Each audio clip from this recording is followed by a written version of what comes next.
Saturday evening when you could have done so many other things, but you're here. It proves that you wanted to do something with your life. You wanted to know what is this web app development, which we are talking about, how to get a job in that, and the most important thing, we're not just going to talk and talk. We are going to do the main thing. The talk will be there for maybe around 15 to 20 minutes. And after that, we are going to do the main thing, which is HTML, CSS, and JavaScript. Because a lot of you are not from an IT background, and you want to know what is this HTML, CSS, and JavaScript, and how to learn it. Means one thing I will tell you this, that we won't be able to cover everything in CSS and JavaScript in this 3 hours. The reason is that it takes more than 3 hours. That a lot of you who know things, you know those things. It is not possible to do those things in 3 hours. It takes more than that. But the thing is that we teach everything for free of cost also, and we have our paid courses also. But free of cost thing, let me talk about the free of cost thing. So free of cost thing is everything on the YouTube channel. So there are many other YouTube channels which teaches everything, but they are everything jumbled out. Like you don't know what to do, what to do. Should I do the JavaScript project? Should I do this HTML project? Should I do the CSS project? What project should I do? So we have a pattern to do everything. So every month we run like HTML. I'm going to teach everything about HTML. HTML is very small topic. Then CSS, we have a week-long CSS course, which happens during most of the time first week of every month. Then JavaScript also we are doing like generally second week of every month. And this time we are also a lot of you were asking Bootstrap also. So we are doing Bootstrap also because sometimes Bootstrap is required in the service industry. So we are doing 1 week of Bootstrap also, and 1 week definitely of React JS. So three things we definitely do, which are required to get you a job in the IT industry, get to any job. Like there are still a lot of jobs are there. Okay, so the thing is that let me talk about those things first. Then we'll start with the training like HTML, CSS, and JavaScript, and it will very useful for if you are not from an IT background. So if you're not from IT background, you'll get a feel of it. Okay, CSS is like this, JavaScript is like this. Can I learn this thing? So that is the first question. Can I learn this thing? Is it easy enough? Are the trainers qualified enough to teach us this all these things on their YouTube channel? So that's why this session on every Saturday it happens. Okay, so that is there. Amit Chaudhary, good afternoon. Good afternoon. Your new subscriber here. Welcome, welcome. Go through our channel. We have a lot like everything. But the main thing is that we teach everything in a stepwise manner, which nobody on the internet teaches you. Okay, which nobody's on YouTube teaches you. Okay, YouTube is like all. You'll find better projects than us, people talking in better way than us, people talking in Hindi. Okay, a lot of people want Hindi talking. People talking Hindi, regional language, and all those things are there. But the thing is that the way in which we teach the whole of India, it is nobody else teaches. You go through a YouTube channel, you'll find it out. Okay, so that is there. And hi, hi everyone, please join. Hi, hi. Okay, so let me share my screen and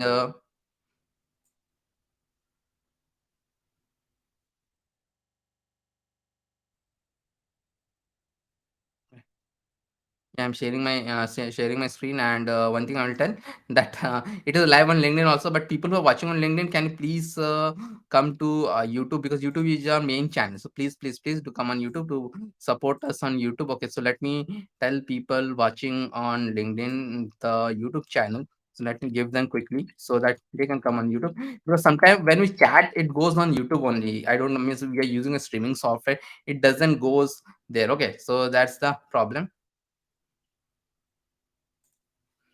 The chat sometimes doesn't goes to LinkedIn. Okay, so that's not a like very big problem. Okay, one sec. Let me tell the tell the LinkedIn people, please watch on YouTube. Okay, so YouTube link I'm giving to the LinkedIn people. Okay, so that's okay. So let's continue. So this is about me. A lot of you have not interacted with me. A lot of you have interacted with our team members. Like Mosam, Hari, and maybe Abdul. So you have interacted with them. Okay, a lot of you have not interacted with me. So this is me. I'm the founder. I'm the founder of TWD. I'm a corporate trainer and the founder of TWD. I founded TWD more than a year back in September. I founded September 2021. I founded it. Okay. So that is there. I have a very big LinkedIn family, more than 25K, which will reach more to around 26K. I'm sort of a LinkedIn influencer. I'm a corporate trainer also. I train in big companies. In fact, I train in top 10 service companies in India. Okay. But I was not always a corporate trainer. I have been a developer, architect, mainly to core technical domain all of my life.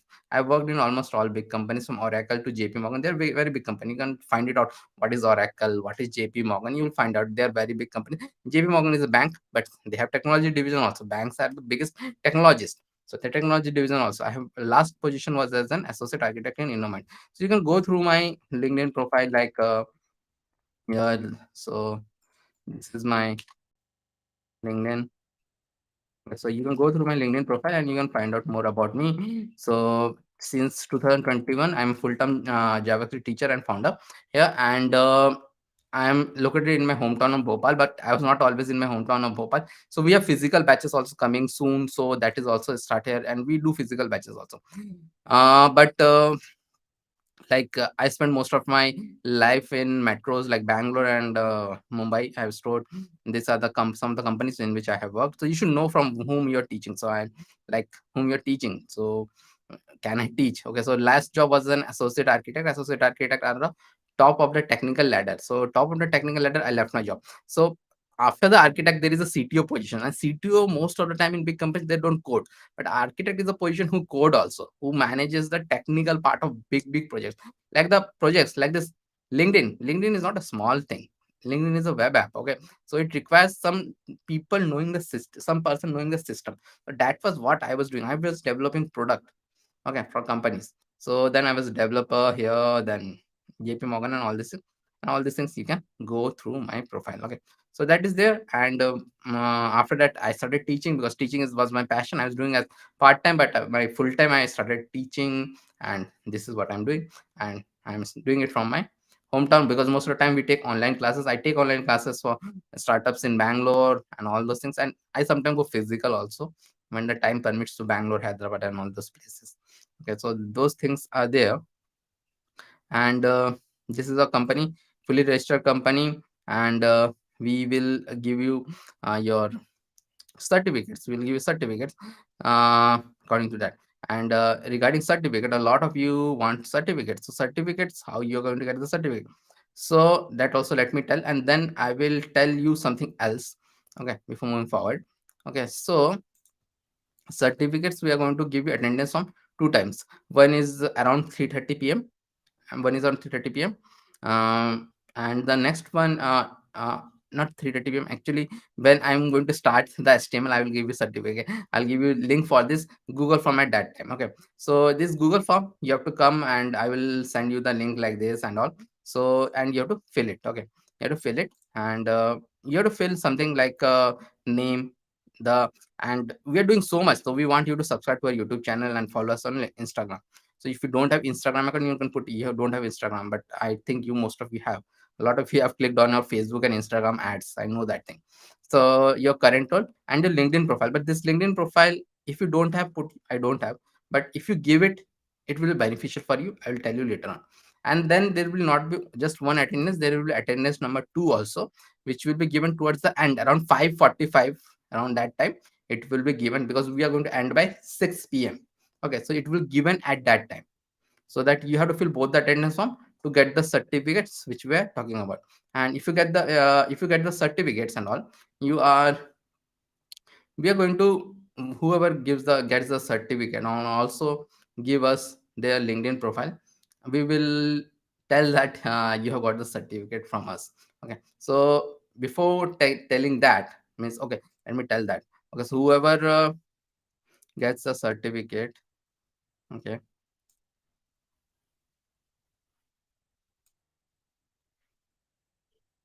okay, so every Saturday we have this thing, and in fact, every month, one time we have a 12-hour boot camp also. You can see our channel.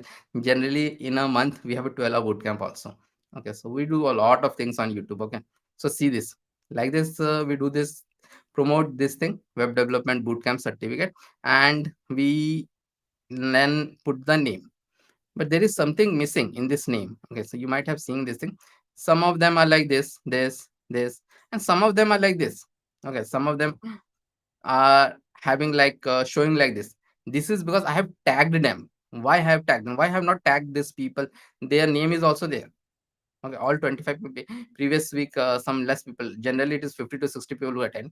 So, why I have not tagged them? Because they have not given the LinkedIn profile. So, if you give your LinkedIn profile, what's the benefit? I am going to tag you. and I'm going to tag you. I'm an influencer. See, it gets 814 impressions.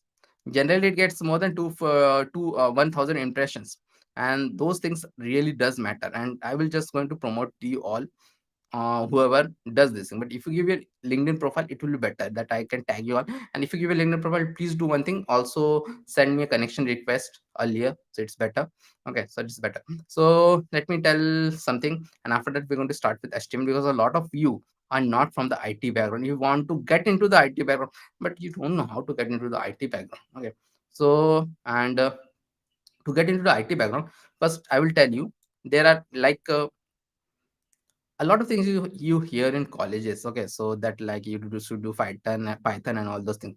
But the thing in which the most number of jobs are there, beside this also there are two three other fields which have a lot of jobs. One of them is mobile development, mobile app development, and one of them is cloud.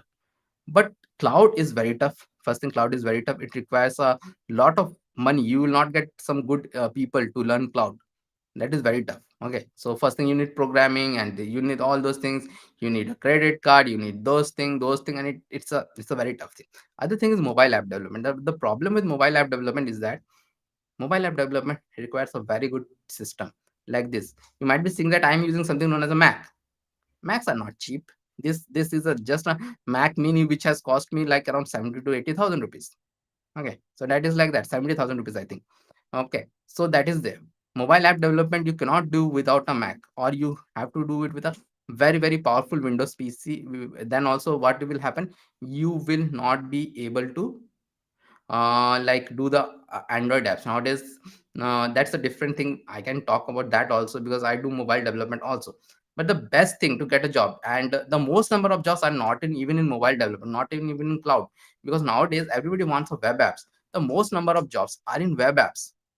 So for that, you have to learn HTML, CSS, JavaScript, and React. And this is the most easy thing also to learn. You don't need a very high fundu computer for this. You just can work it with a i3 i3 fourth generation processor. My students have that, because we tell people to have VS Code installed on their systems. Although you can work on cloud also, nowadays there are some online editors also, but I don't recommend them. You should at least invest that much, like 10 to 15,000 rupees, to have a laptop which can run VS Code. In 20,000 you get very good second-hand laptops. Okay, so that is also something which people might think, okay, no, you at least have to invest 20,000 rupees. So that is something which is required. Okay, because you cannot do on mobile. I have seen a lot of video, a lot of things on mobile, but you cannot do on those things. So that is there. So you need to learn this HTML, CSS, JavaScript, and React. So what is this HTML, CSS, and JavaScript? All of you know HTML is, we are going to learn all these three things. Okay, HTML, CSS, and JavaScript, but not React.js. React.js is a JavaScript library which is required to learn, and most number of jobs are there in this things only. You have, especially you have this thing React.js, which require the knowledge of HTML, CSS, and JavaScript. You'll get a job automatically. You don't need to do many things. If you have a React.js in your resume, and if you have built 10-15 projects with that, you'll get a job. That is my surety. You'll get a job in a startup, because startups are like all starts. I meet a lot of people. I meet a lot of people, and everybody's have the same pain point. They don't get React.js developer. They don't get React.js developer, because all the things in my tab which are open right now, out of this, one, two, three, four, five things were made in React.js. Two things were made in Angular. Angular is also good, but Angular is not that much used. Angular is only used in your Google products. Google products, it is Google invented it. React.js was invented by Facebook. Every web app, this is not a website. See, websites can be made with HTML, CSS, and JavaScript, even if they don't require that also. You all have heard something known as WordPress. They are made in WordPress. Nothing else is required. You don't even need to know HTML, CSS. A bit of HTML, CSS is required, because you sometimes need to edit those themes and all. Those are WordPress developer, they know what I'm talking about. You have to, like, sometimes you have to change some things. Okay, so need only HTML and CSS, and main work is done by WordPress. But all these things which are open on my tab right now, they are not WordPress thing. They're like big web app, and they have some of the best brain on the planet working on them. Okay, so this is a web app. This is not a website. And since the 2010, when Facebook became a hit, everything has become web app. There are no There is nothing like your desktop apps right now. There's nothing like desktop apps nice now. Okay, so desktop apps are not there anymore. So okay, VS Code is there. You might be saying that okay, VS Code is there. VS Code is also written in React. Okay, so VS Code is also written in. You don't need anything. So everything. This is made in Angular. This is made in Angular. The main part of it. So this is a very complicated thing which Google have made. Google have the brightest brain on the planet. Why? Because this complicated thing. This is not an easy thing. Okay, I will send you this thing. You'll fill that thing. That will come to an Excel sheet to me. That is not an easy thing. And this is a web app. This is a web app, not a website. This is a complicated web app which have the best brain on the planet making it. This is a web app in which I'm doing this, and it is done. This all the things are saved in the backend. Backend is a totally different thing. You don't have to learn backend also. If you add Node.js to it, there is a Node.js thing. You will become a full stack developer. You don't need to learn something else. Node.js is also based on JavaScript. You add just Node.js to it, you become a full stack developer. That is also JavaScript. Everything is JavaScript. Okay, you just add Node.js to it, you become a full stack developer. As simple as that.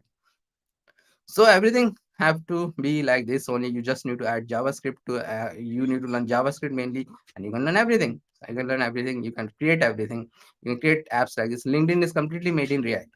Facebook invented React, so it is made in React. Your Instagram is React. Your means anything you can think of except Google, everything is React. Everything the front end is React, and trust me, a lot of people worked on the front end. A lot of people work on the back end also because that's how you were able to access Google. But the backend thing, a DevOps is required a lot in bigger companies to sustain them. That is it. That's why I was also telling DevOps is a very good thing. DevOps, cloud, those are very good thing. AWS is a very good thing, but it requires a lot of money to be invested. It requires a lot of time. It requires a lot of patience and all those things. You don't require to a lot of time to learn this thing. Even a person who's from non-IT background hardly requires 6 months to learn this thing. People from IT background they require 3 months only because they know C++, Java, and all those things which are taught in the colleges. So that is there, and I will do this last thing after that, and I will start with HTML, and my colleagues will do CSS and JavaScript. Okay, so my TWT teachers, they will going to do that. So there are three secrets to uh, become a developer. You should know some networking, which I'm talking about, and I do a lot of networking. So that's why my LinkedIn is so big. I have more than 26,000. Like how much I have right now, let me see. I have why it is so slow. I have around 25,637 connections. That's a huge number. Okay, and I have done it through networking only. So you need to be do some network. You should not have a LinkedIn profile which have 3 connections, 4 connections or something. So when we teach someone our courses, we tell them to be good in networking also and build a LinkedIn profile. LinkedIn is the one which will get you a job. Naukri.com and all those are past things. Those doesn't give you a job. The things which give you a job, I am not telling you to have a crazy LinkedIn profile like me which having so many things, because I have achieved a lot of things, so people get attached to me. If I send a LinkedIn request, they will be attached.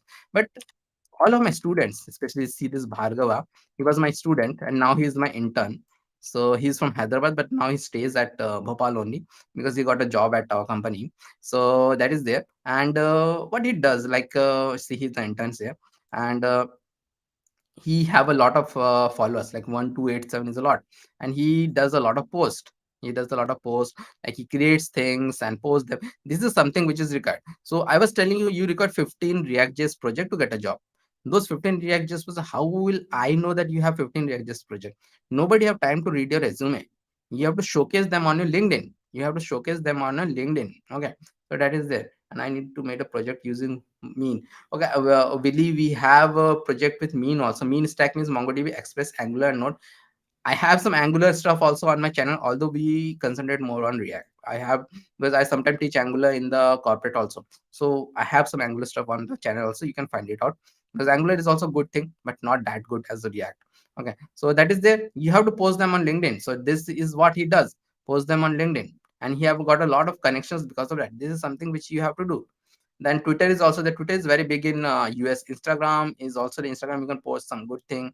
Then the main thing is that daily actions are required. If you're from an IT background, non-IT background, it doesn't matter.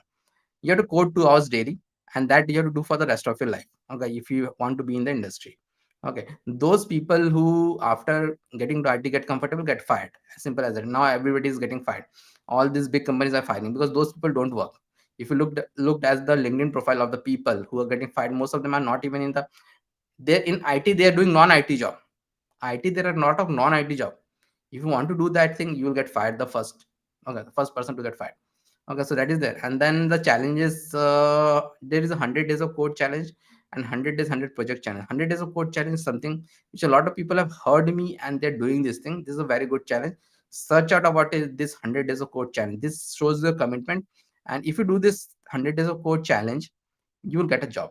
There was a person who took this challenge, a shorter version of this challenge. I don't remember his name on listening to me, of course, and he took this challenge 30 days of code. And the problem with this challenge is that 100 days you have to continuously code something good and post it on the tag hashtag and post it on LinkedIn. So that person, after the fifth day, he had to go for a wedding.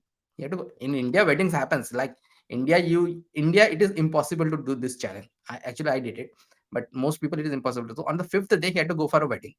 How will he? And he had to go for a wedding on a bus. And he completed the fifth day of challenge also. On the bus, he coded, and when he get out of the bus, he posted it. So that kind of commitment is required. He was going for a wedding. Then why? Then also he posted. He could have ignored the challenge, but he did it. So if those kind of people don't get a job, then who will get a job? Okay, so that is there. And let me give the attendance form number 1. Okay, so copy. Okay, because we are going to start with HTML now. Attendance 1. Give. So this is the attendance. Okay, let me also give it on LinkedIn because LinkedIn, I want to give it on LinkedIn also. So, and then we'll start. Okay, and please fill the attendance form. I'll give it on LinkedIn. LinkedIn people, I will give it to you also. Not an issue. I'm not having this here. Okay.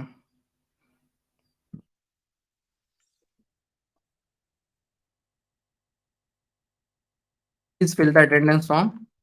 I see 7 people watching from LinkedIn. So see, I have given you on LinkedIn also. Please fill this from wherever you get it. Please fill it from there. Okay. So I have given, and let me see if some responses are there. Okay, no responses, but please fill it soon. Okay. So that is there. And let me now start with HTML. Okay, let's start with HTML. So HTML, it stands for hypertext markup language.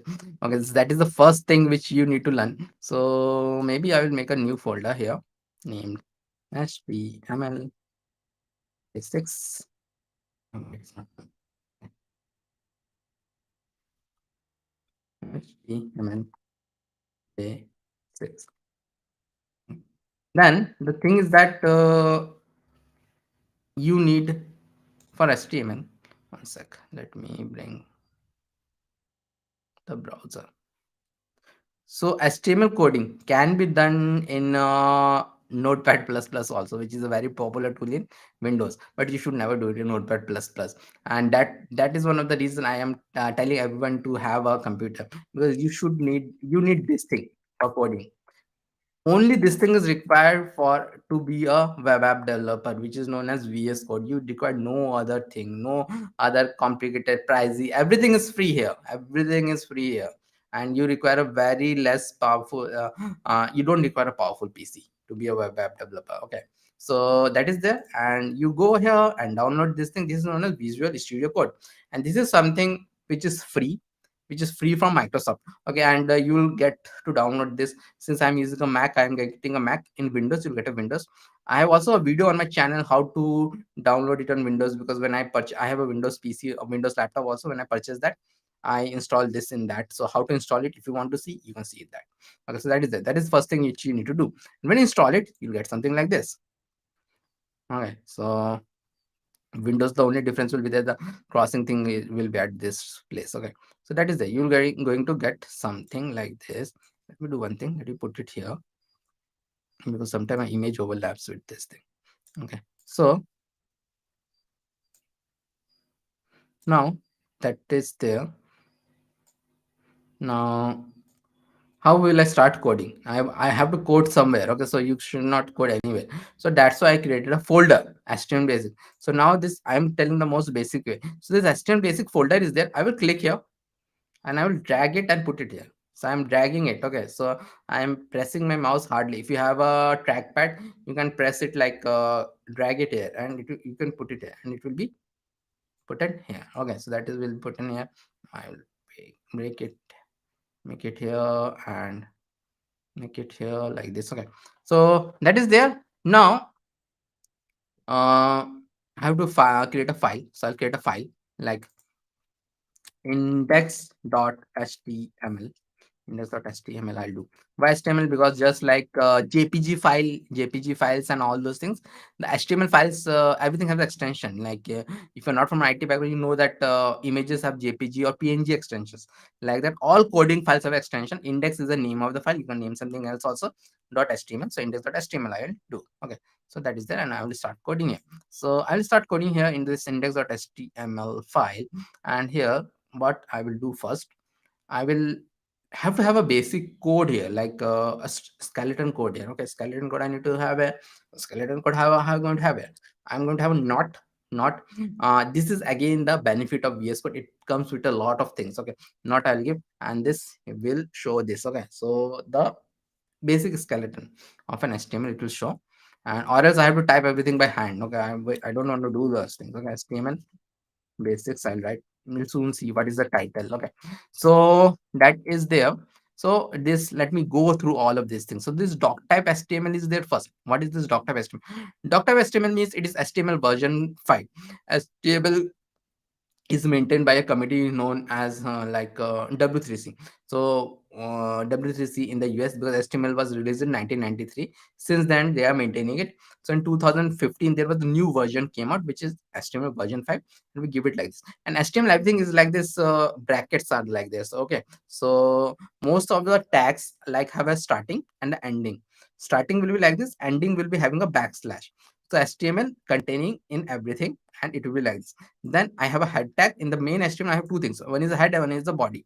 Head contains some important information about the website, and body is where we are going to do the main coding. And head will also contain this thing.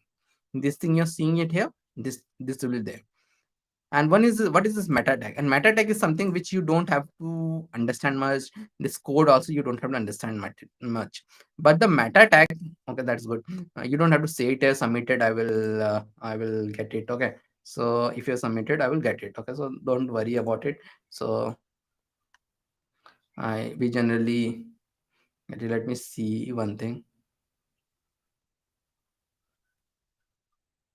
Okay, I got 18 responses. See, I will show you, because don't worry. See, we get it like this. Okay, so the responses are also all getting recorded. So when I've shown you, that is was not there. So I get all the responses. I see more than 23 people. Okay, so that is there. It is there. Okay, so it is getting there. Okay, not getting clear. Okay, so that is there. Not getting clear means what? I'm not understanding. Okay, so if your screen is not clear, please change the resolution to 720p, because coding videos you have to watch it at 720p, and YouTube by default what it does, it streams at 144p, because it wants to save your data. That's not bad of YouTube for saving your data. Okay, please don't say you have submitted. I will get the answer, because I believe in Google have the brightest brain 100 times more than me. So 100, at least 1,000 times more than me. Actually, I also got to face Google interview. So that's for another time. Like Google, people have called me to give interview, but I know to prepare also for Google interview. I'll not say that I can clear it. It will take me 1 year. If I want to clear it, I can clear a Google interview. Okay, so because I have been contacted by Google not one time, two times. Okay, to give their interview. Okay, so that is there, and I believe in them. So please don't worry. Google is a good company, and wherever you're submitting, it will come to me. It will come to me. Okay, so that is there.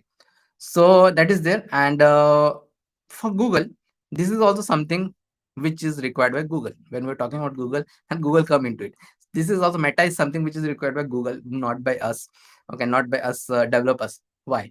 This is required by Google and the digital marketers. So you have heard about something known as SEO, search engine optimization. Search engine optimization is a bread and butter of Google also, and the digital marketers also. Search engine optimization. So meta tag, what these digital marketers used to give, and not the developer, the digital market, they used to give those keywords. Those keywords, they you have to give those keywords in this meta tag, and those keywords, when nobody knows a website name. Okay, so when they search for the keyword, I will get the website. Suppose I have a new PC. I have purchased a new PC and I want to get into development. And what I will do, what I will do, I somebody told me, okay, for a development you need a code editor. So as usual, what I will go and search. This is search in Google. Okay, Google, give me free code editor. Do this. See what came. Top 15 free code editor. Visual Studio Code came first, and this site also came, which I did. So how did this came?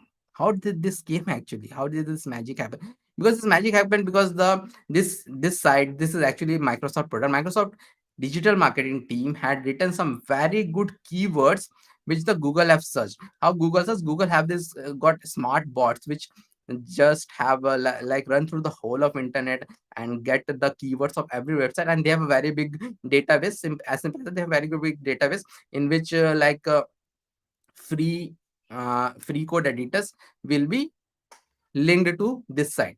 So like that, Google have a very big database, and so when I search for free code editor, this all these sites are done. Google works like that. Okay, so that is there. So that is for Google, and we don't have to learn much about this because that is for Google and our digital marketing friends. Okay, that is not for us developers. Okay, so that is there. Now HTML basics with something will be shown here. So let me now do something like h1. Like h1, I will write HTML dash course. Well, like h1, there is actually, let me write two, three more things. 3, 4, 5, 6. Okay. H1, 2, H3, H4, H5, H6. Only this much. Okay. And there is another thing known as P tag. P tag, I will put maybe this thing I'll put. So HTML is all about different tags. I put two things, P tag and this, and I'll save it. Okay. And now where to see this thing? And we have just coded our first HTML page. Where to see this thing? So to see this thing, I have to go to my desktop because that is where my HTML basics thing is. And in this index.html, I am going to see this thing. Okay, so this index.html is there. But if I double click it, it will open in my default browser, which is Safari. I don't want to open it that. I want to open it here in Chrome. So I think most of you know, I'll right click and open it with Chrome. This is there in Windows also. So I'll open it with Chrome, and now see, you can see I'm getting this thing like this HTML crash course is of, it is of different sizes, and then this paragraph also I'm getting, all these things I'm getting. So this is your first website. Okay, congrats on that, first website. And this HTML basics, it has been here, it has been shown here, and all these things are there. These are known as different tags. Okay, these are known as different tags. Okay, but before moving forward, okay, so let me have one more P now here, and P. Okay, and okay, P I will have later on, but I want to show something. Okay, so the thing is that this all are there, but now, okay, well, let me have that P. Sometimes forget. Okay, so P I will have, and this P I want some text, but what text? I just close thing. I will again have to find something from the internet. But if I want some dummy text, there is something known as lorem ipsum. This is a dummy text, and this dummy text doesn't is it is like that, like not anything. This dummy text is actually 200 years old. It was invented when the printing press was invented 200 years back, when they wanted to have some dummy text on to see whether the paper printing is coming out right or not, and that has been taken in websites also. Lorem ipsum, and there are a lot of lorem ipsum generators are also there, but we don't need to use those things. We can just come to VS Code, again a VS Code feature, and write a lorem, and it will be lorem and tab I have done, and it will be done. I'll save it. I saved it, but it is not showing here. Why it is not showing here?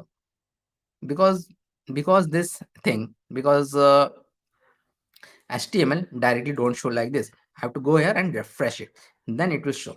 But what if I don't need this? I want it to be directly refreshed and been shown.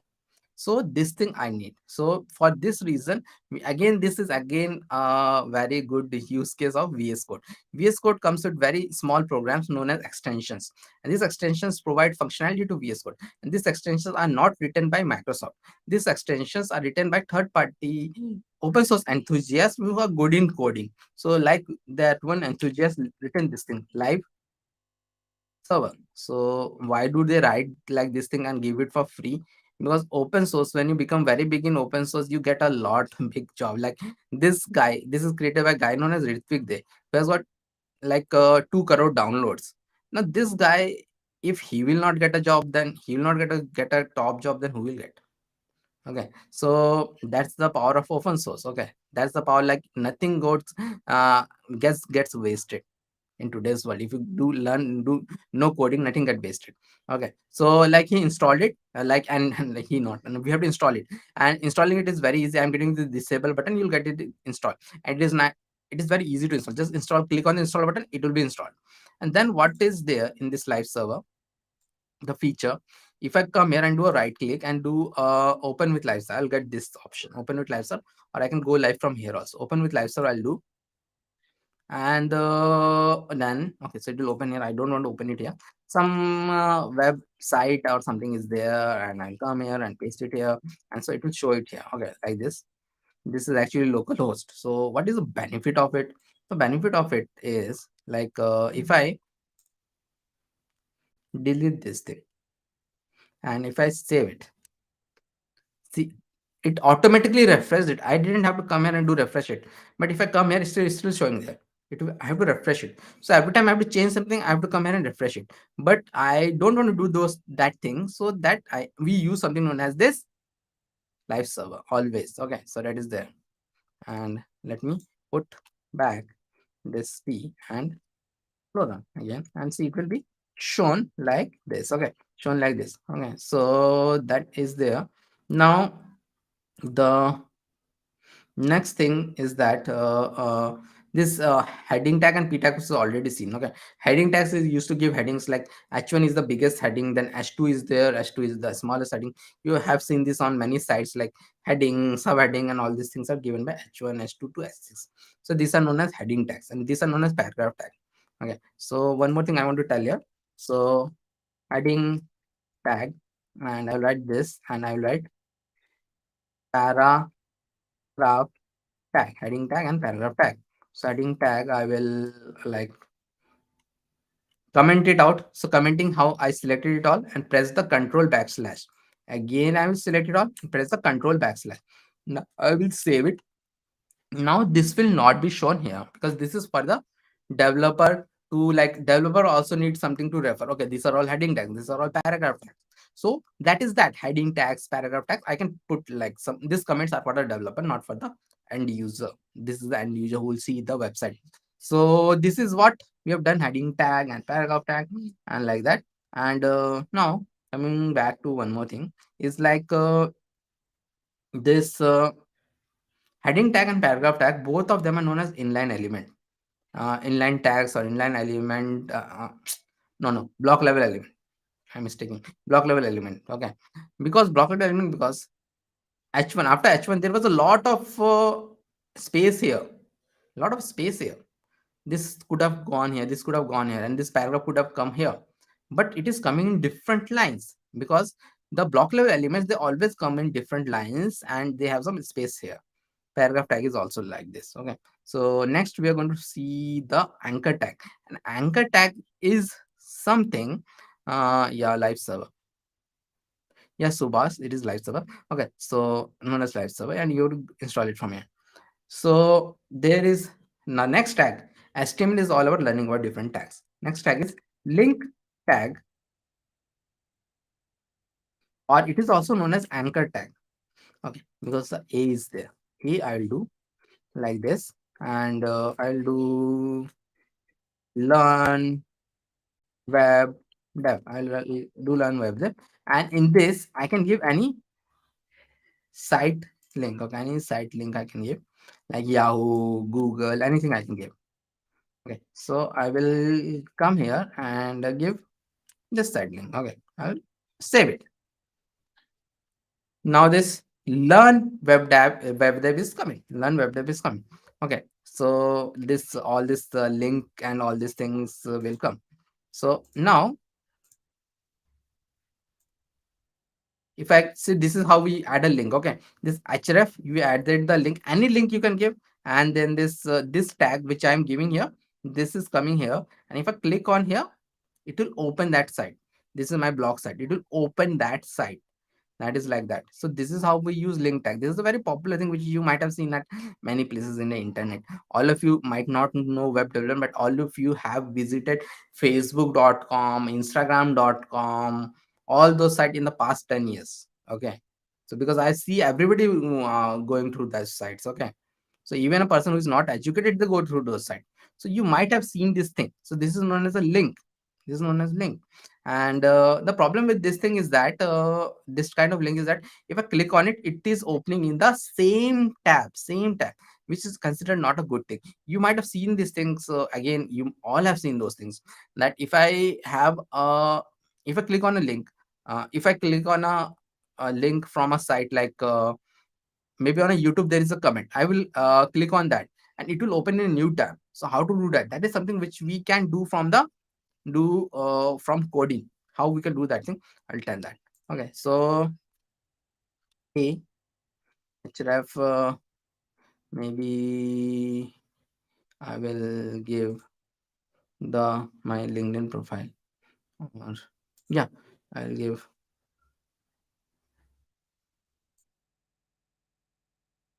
Okay,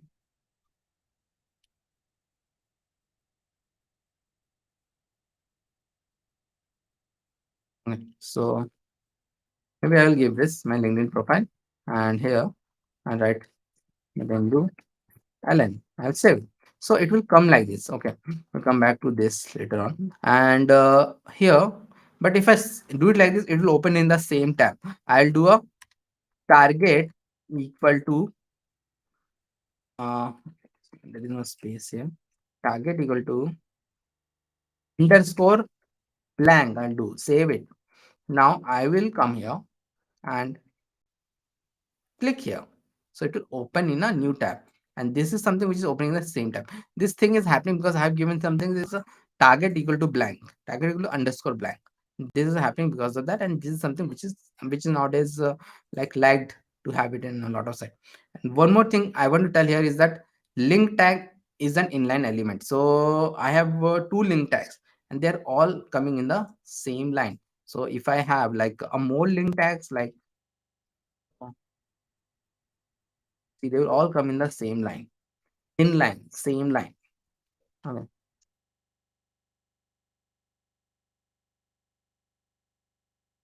Okay. So like this, it is there in line. So now the next tag which we are going to learn is like a list tags like this.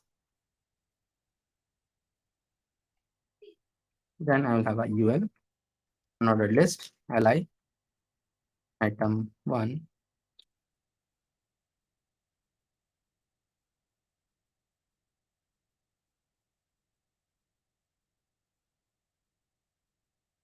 Save it, and item one to item six are there. Like this, this is a UL means unordered list, li means list items. Like this, I'll have here like ordered list. Okay. Ordered list means ordered list 1, 2, 3, 4, 5, 6. Order is coming. Okay, so we are done with this thing. Now, the most important thing which we are going to learn here is the form tag.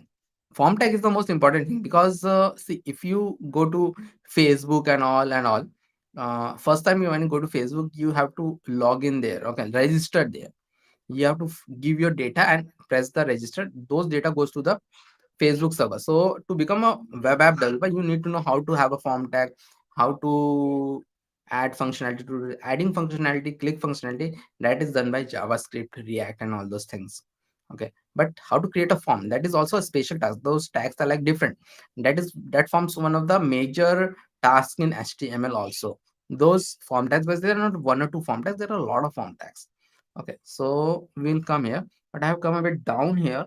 So I will say show two more tags before going to form tag. One is the HR means horizontal, it will create a line, and there is another tag known as a BR means breakthrough, it will have a space, and actually I will have everything between them. Okay, like this, and then I will have a form tags, and form tags are given inside a form element like this. Okay, form element, everything will come inside a form element, and then we'll have two things. Like, let me write everything. Label for name, and input type is text, id equal to name, and name equal to name. Similarly, this similar to this, I will have one more thing. I will explain all of these things, and this will be age. This will be age. This will be number, and this will be age. This will be age. Save it. Okay. See, now this all these things are coming. So first, let us see how it is coming. Like, this name is label. What is that? This name is coming here. Input type text. This will give me a box like this. You all have seen this box, and here I can write anything. Input again, this age is coming after this, and then the input type number is something. See, I'm getting this thing here. I can give the number like this, and I can increase it also. So this is input type number. Input type number. So these things are there, and all of these things. One more thing I want to tell here: everything is an inline element. Like, label, input are inline elements, so everything is coming in one line. Everything is coming in one line. So that is there. Okay, so that is there. Now, okay, so what is this for? What is this ID and all these things? So for, I have given for an ID and name.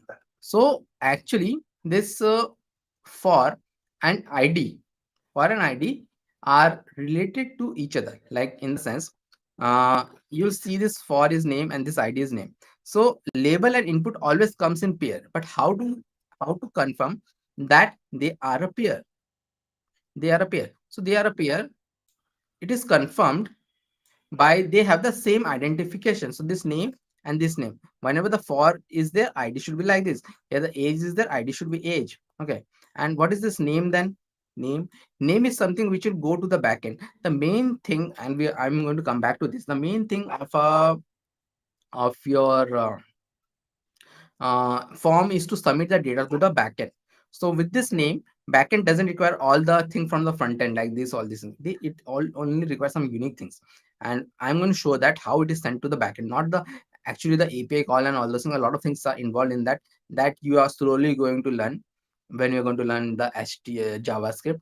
But I'm going to show right today also how like it is going there. So that is the name. But as you might have seen, everything is coming in one line. I don't like it to be coming in the one line. So I will use another tag known as a div tag. Div tag is a block level element. Div tag is a block level element. So I'll have to come here and have to put it like this, beside it. And again, I will do a div again here, and I'll put it inside it. Div level, div tag doesn't have any meaning, but you'll see it used a lot in HTML. Okay, div is the block level element. So what's the benefit? I put it here. See, it has gone to a different line, and but it is still very close. So I don't want to use a div tag again. I will use a BR again. Yeah, so it will come down properly. So I will have everything now inside this only. So the next two things which we are going to see is like, one is a BR, one is a div, and label is message, and message, and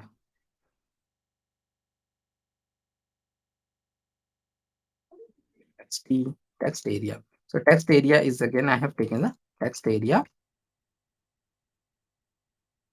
alls and rows I can get, I don't need right now, text area. And so I'll do this. So text area is like this, in which you can write multiple line. A very common thing when you write a Facebook post, this goes into text area.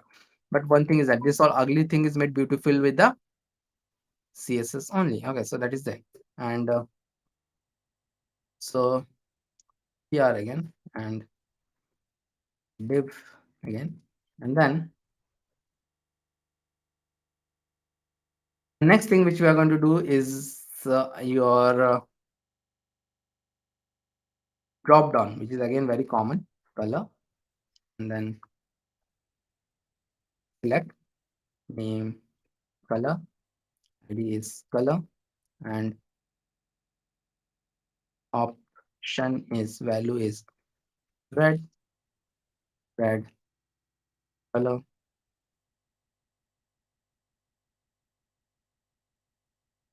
green, blue,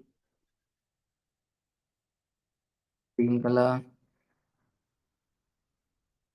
blue color. So this is the famous drop down which you all might have seen.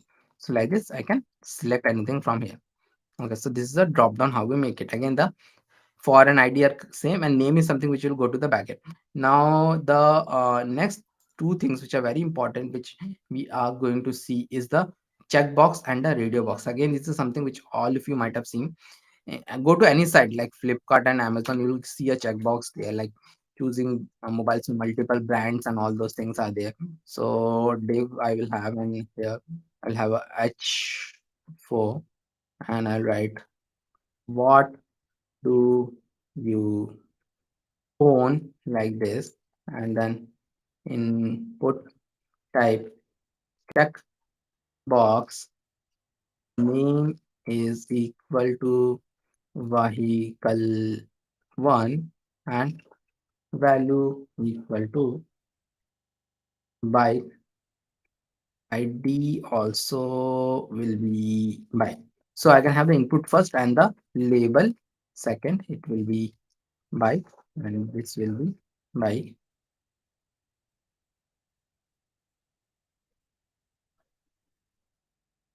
This will be vehicle 2. This will be um uh, uh, like this, and save it.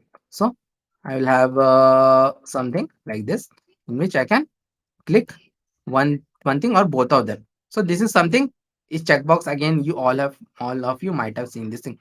So now the next thing I will tell is a radio box. Okay, radio box is again something which you have seen, like div and h4, uh, render, put type radio, name equal to gender, value equal to male, id equal to male, label, or one is under door.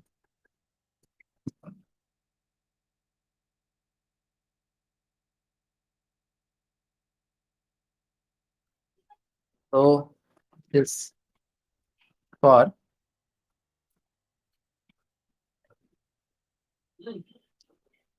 okay, for will be also be male, and this will be male,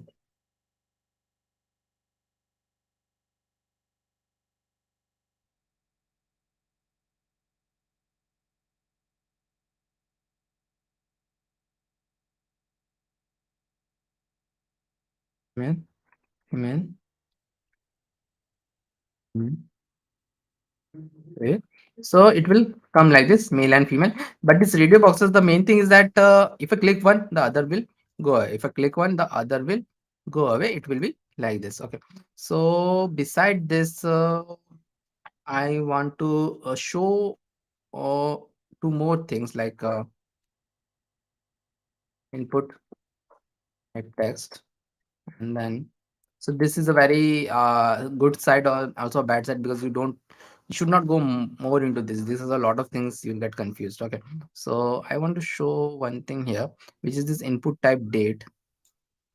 See, since 2015 a lot of things are coming in this input types, okay, because a lot of these things were added. So div I'll do, and then I'll do this div, and like this. See, I get a calendar here. So this calendar, I can like easily choose something here. I can easily choose something. So this is like a calendar. Okay. So this is what it is there. So earlier it was very difficult to give this thing. Okay. So but now what happened? It is very easy to give this thing because of the thing added in HTML. Earlier we have to create some very complicated logic to give the calendar. Nowadays it is built here. So that is there. Now the next thing which we are going to do is this thing also. This is some common thing which you have seen in the sites like naukri.com, and so I'll do a br and do a div, and then this thing. So input type file is there. Okay, input type file is there, and then choose a file. So like this, what you can do, you can choose anything like here, and then you can choose it. So everything is okay. Now the last thing in a form is to how to submit a form. To submit a form, we'll have a button of send type equal to submit. Okay, so button of type submit. Okay. I will say one more thing also. Button tag, then button submit. I'll do it. Save it. Okay. So you might be saying both of these buttons are same. Actually, but both of these buttons are not same. This is a different kind of button than this button. Okay. So we will see this thing soon. Okay. So type submit is very powerful, and it is always given in the form. So let's fill everything in this form. Like I will add everything here. This is good by car, mail, give anything, choose a file, and then I will click on the send button. Click on the send. See it closely. Like when I click on the send button, what will happen? See here and here. These two things you should closely watch. So I'll do send. What happened? This got refreshed. So it got refreshed. So everything which is here, it has gone away. Everything is here, it is gone away. And so everything gone like this. So in earlier days, we used to send data to the backend in this way. So nowadays we don't send like this. But if I come here and see, if you see this data, this name, Navindu is going. What is this thing? This name, this was taken by here, and whatever I typed it here, it was gone. Then the age. So that's why the name thing is very important. Age. Then the message is there. So message is like whatever this name thing. Because of this, it is going. Then the color, the name, color, and the whatever I give, like green, which I have selected. So that is like this color green. Then here checkbox is a special case, like vehicle 1 and vehicle 2 will go differently. Vehicle 1 and vehicle 2 will go differently. But the gender, like this live thing, this video box, you will see one thing that data box, you see one thing that it will go only one. It will go only one, and name is gender, and it will go like this. Okay, and the birthday and file are going like this. I'll like comment it out like this so that it is not going to see that data. To see that data and all those things, you need to have some complicated backend logics. And if you how can I save the data again? You need to have some API endpoints, and that is something which we teach in, at least you have to know a bit of JavaScript. So that will be taught in JavaScript, not today, but that is the advanced JavaScript concept. How you save the data? Save the data is always done in the databases and all. Okay, that is a backend engineer stuff, but that also some part of it we cover in JavaScript, and that is the Node.js stuff. Okay, so that is there. Data will be saved in database. Facebook server saves their data in some databases and all those things. So that is there. Now we will see a last topic before moving to your before moving to your uh, CSS. So that is there, and now there is a thing here. Okay, so this uh, I told that input as submit is a special kind of a button in which if I click, all the things are submitted and this got refreshed also. But if I do this normal button, if I send it, then nothing happened. So all the functionalities are added in it through JavaScript. Okay. So as I told, we are going to see the last thing, which is the image tag. Image tag is the last thing which we are going to see. And image tag, I need to have a BR also. Yeah. So image tag is done by the famous IMG, and there are two ways to give the image tag. One way is to directly. I'm going to take the image from the famous Unsplashed, which I've got this royalty free images because I don't want to go somewhere else. So this one I will take. This image I am going to take, and one way is to like this download the image. Which you'll see a lot. Download. Where is this? Download is going. Okay, so this is downloaded, and when it is downloaded, I'll go here and maybe I'll write it Dylan splash. So then I will come here and do the new folder images, and in this images I will put this thing. Okay, so Dylan splash has been done here, and then I will in the first one I'll do this images splash Dylan splash and write laptop like this. Okay, laptop I'll write, and the other way to show any image is like okay, right click and copy image address. So I will do this here and I will write it here waves, and then I'll save it, and then I'll come back. See both the images, but they are quite big. So I have another thing which is like the width and the height. Width, so we don't have anything in the HTML. Width equal to like maybe 600. Width equal to 600 and height equal to 300. So width and height I've given, and I will paste it here also. See, it has been done like this with an eye. But what is the thing with this alt tag? Alt tag is something when the image is not been shown, this alt tag will come into picture. A lot of time internet connections are an issue, or maybe as a developer I did something wrong. Maybe I gave like this. There is no site like unsplashes.com. Okay, I gave it something wrong. Now if I give it, see this. A broken image and the alt tag waves will be shown. Okay, so thank you all, and with this, we will end this thing, and not end this thing. As the CSS will start from my colleague Mosam. So Mosam will start the CSS part now. Okay, so thank you, and thank you for here.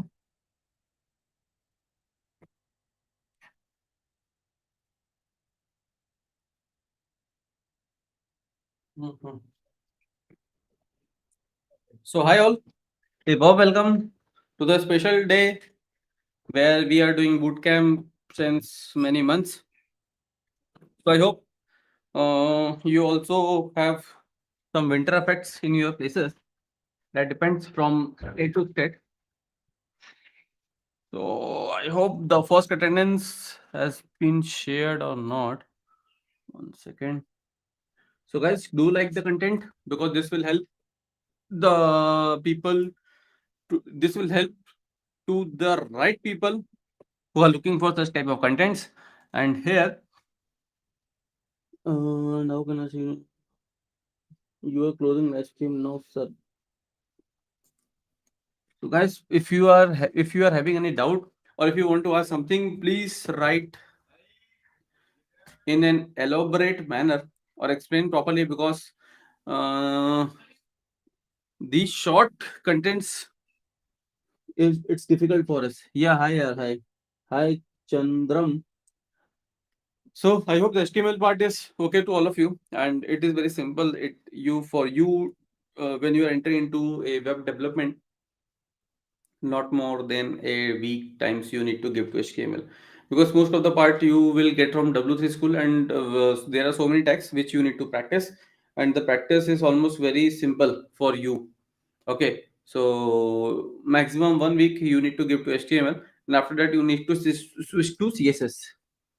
Yeah, hi Imran. I hope everything is fine there. Okay, so I will cover only the basics part of CSS in around 1 hour maximum.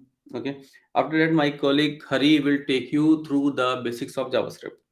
So there will be another attendance there, and you will get certificate. You will get certificate when you fill both the attendance form. Okay, so let me tell you one thing very clearly. Yeah, hi Ravindra.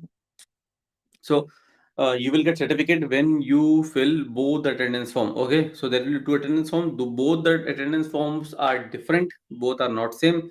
Content are same, but the forms are different. So okay, so you need to fill both the form to get the to get the participation certificate, and that certificate will be sent to your mail ID maximum by Sunday night. Okay, don't ask for this particular thing that when I will get the certificate, when the certificate sent, or I have not received it. So I am telling you once again that if you fill both the attendance form, then only you will get the certificate. If you have filled first and not filled second, you will not got. You will not get. And if you have filled first and not the second one, then also you will not get. So you need to fill both the attendance form, and that attendance form will be sent to your mail ID what you have mentioned maximum by Sunday night. And also once we have sent the certificate, we will inform in the group only that the certificate has been sent. You can check now. Okay, and one more thing, I hope the WhatsApp group link also been shared here. Okay, so one second, one second, one second, one second. Okay, so the WhatsApp group link is not shared here. So I will share the WhatsApp group link. So that WhatsApp group link, one second.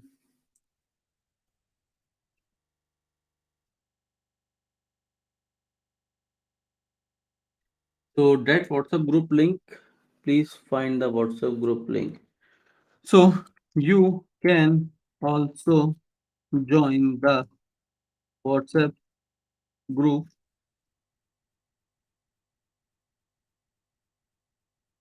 through this link. So you can join the WhatsApp group. Yeah, hi Subhash. Hi Satya.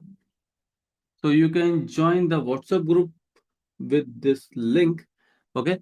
Why I'm telling you, because there are so many things keep going on and on and on in the channel. Means something are for every week, something are for every day. So in case you are not in the group, please join the group so that you will get to have the proper updates timely. And also once we send the certificate, we will inform in the group only. For this, we will not conduct any other YouTube live. Okay, so I hope the basic concepts are clear to all of you. If okay, so let us start with CSS. And here I hope we are using the VS Code. So VS Code is a light code editor which is used for HTML and CSS. And here let me have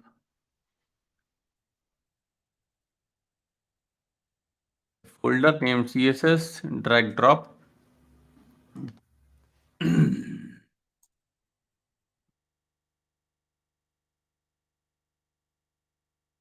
Okay. So I hope the font size is visible to all of you. I have increased the font size also. So now let us have a index.html file. Okay, so I have the emit tab.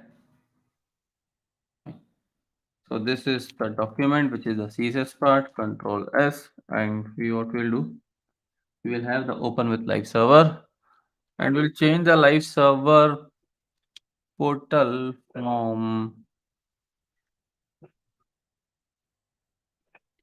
by default is a Safari. So let's me change this to Google Chrome. So always prefer to have the Chrome as your by default browser, because Chrome supports so many things which most of the browsers does not support. Okay, so the setup is ready. So now let's have some introduction. What is CSS? CSS is basically cascaded style sheet, and we are currently working on CSS 3. Okay, so in 1995, HTML and CSS has been production, and it both the languages are managed by W3 School. Okay, W3 School is situated in US, and W3 School manages both the languages. Okay, now in 1995, oh sorry, in 2015, a major upgradation has been happened in CSS and HTML, where HTML5 and CSS3 has been introduced, and also CSS Flexbox and CSS Grid has been introduced. Both are the display properties, and the main purpose of both is to make the web page responsive. Okay, so the main purpose is to make the web page responsive. So now let us see in how many ways you can add CSS. So in there are three ways in which you can add CSS. You can add CSS. So we have H1. First one is inline. Second one, let's say for internal, and third is for external. So there are three ways in which you can add CSS. First one is inline, second one is internal, and the third one is external. Now, one more thing. What is inline, internal, external? Inline means in the same line. So try to get the meaning of the word from their natural behavior. Okay. Try to get the meaning of the word from their natural behavior. Inline, what is the meaning of inline? Inline means in the same line. Okay. Inline का मतलब यही होता है एक ही line में. So we can have the meaning of inline. So let us apply the inline, and we'll have the property of background color, and we'll pick up the color as blue. So you can see inline means in the same line, means directly we have applied the CSS to the HTML element. Now, after this, the second one is internal. What is internal? Internal means internal. Okay, inside. So can we done project on this workshop? No project on this workshop. No project on this workshop. Because we have only 3 hours for you to cover the entire basics. So project, the time for a project is not sufficient here.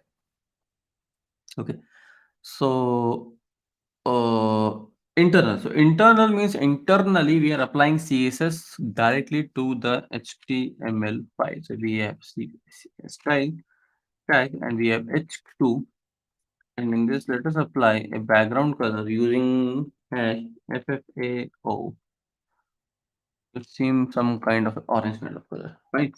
So here internal means applying CSS directly to the HTML file. Now, after inline and internal, okay, what is external? External means, as the name says, external means somewhere out of this file. So yes, we are creating a new file with the name file.css, where .css is the extension which represents that this is a CSS file. Okay, so let us apply for h3 a background color of, let's say, aqua. Not background color of aqua. Let us apply this in a RGB pattern. We have RGB 255 100 and 0. So, but what is happening here?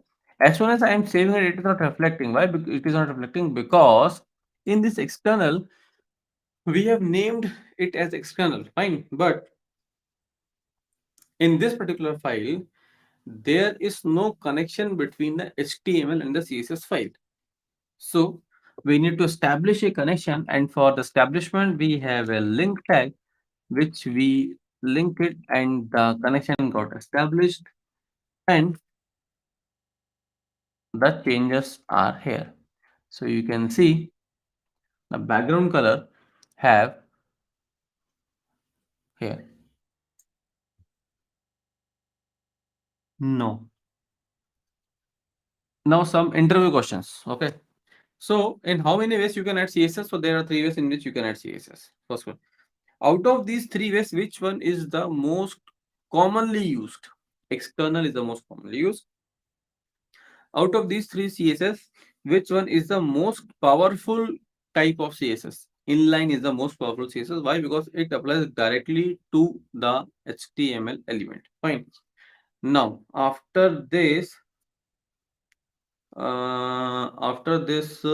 okay. So let us have interview question on selector. What is a CSS selector? So here, one second. Since we have okay. So here, if you see, H3 is a CSS selector. Okay. Now this entire thing inside the curly bracket is the declaration. Okay. Here, this background color is a property, and this is the value. Okay. अरे link कर दिया भाई, कर दिया. I have linked it.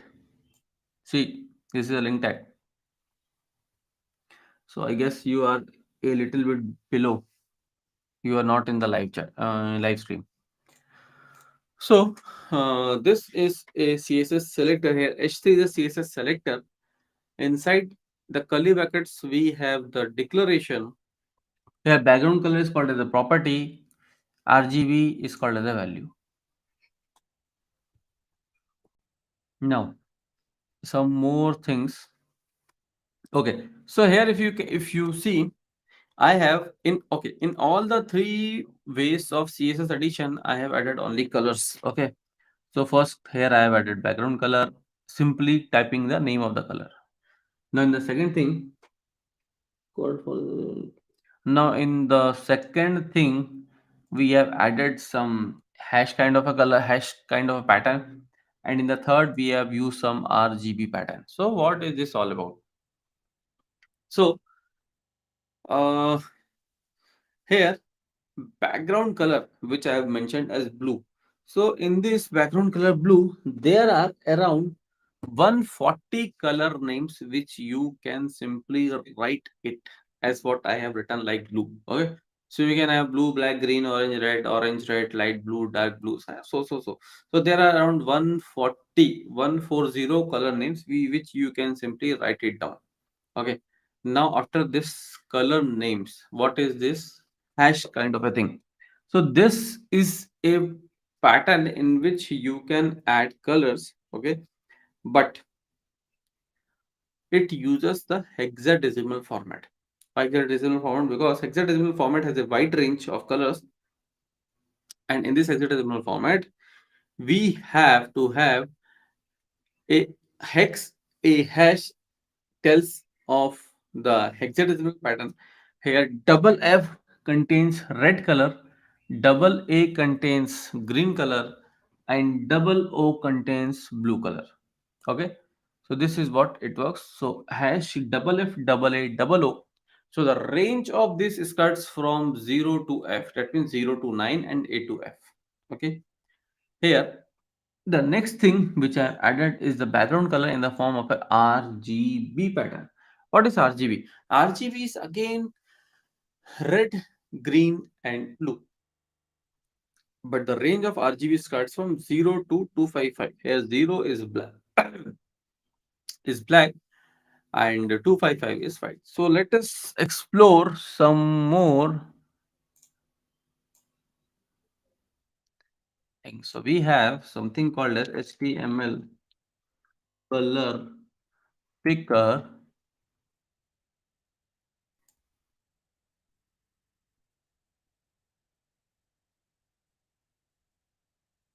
HTML color codes.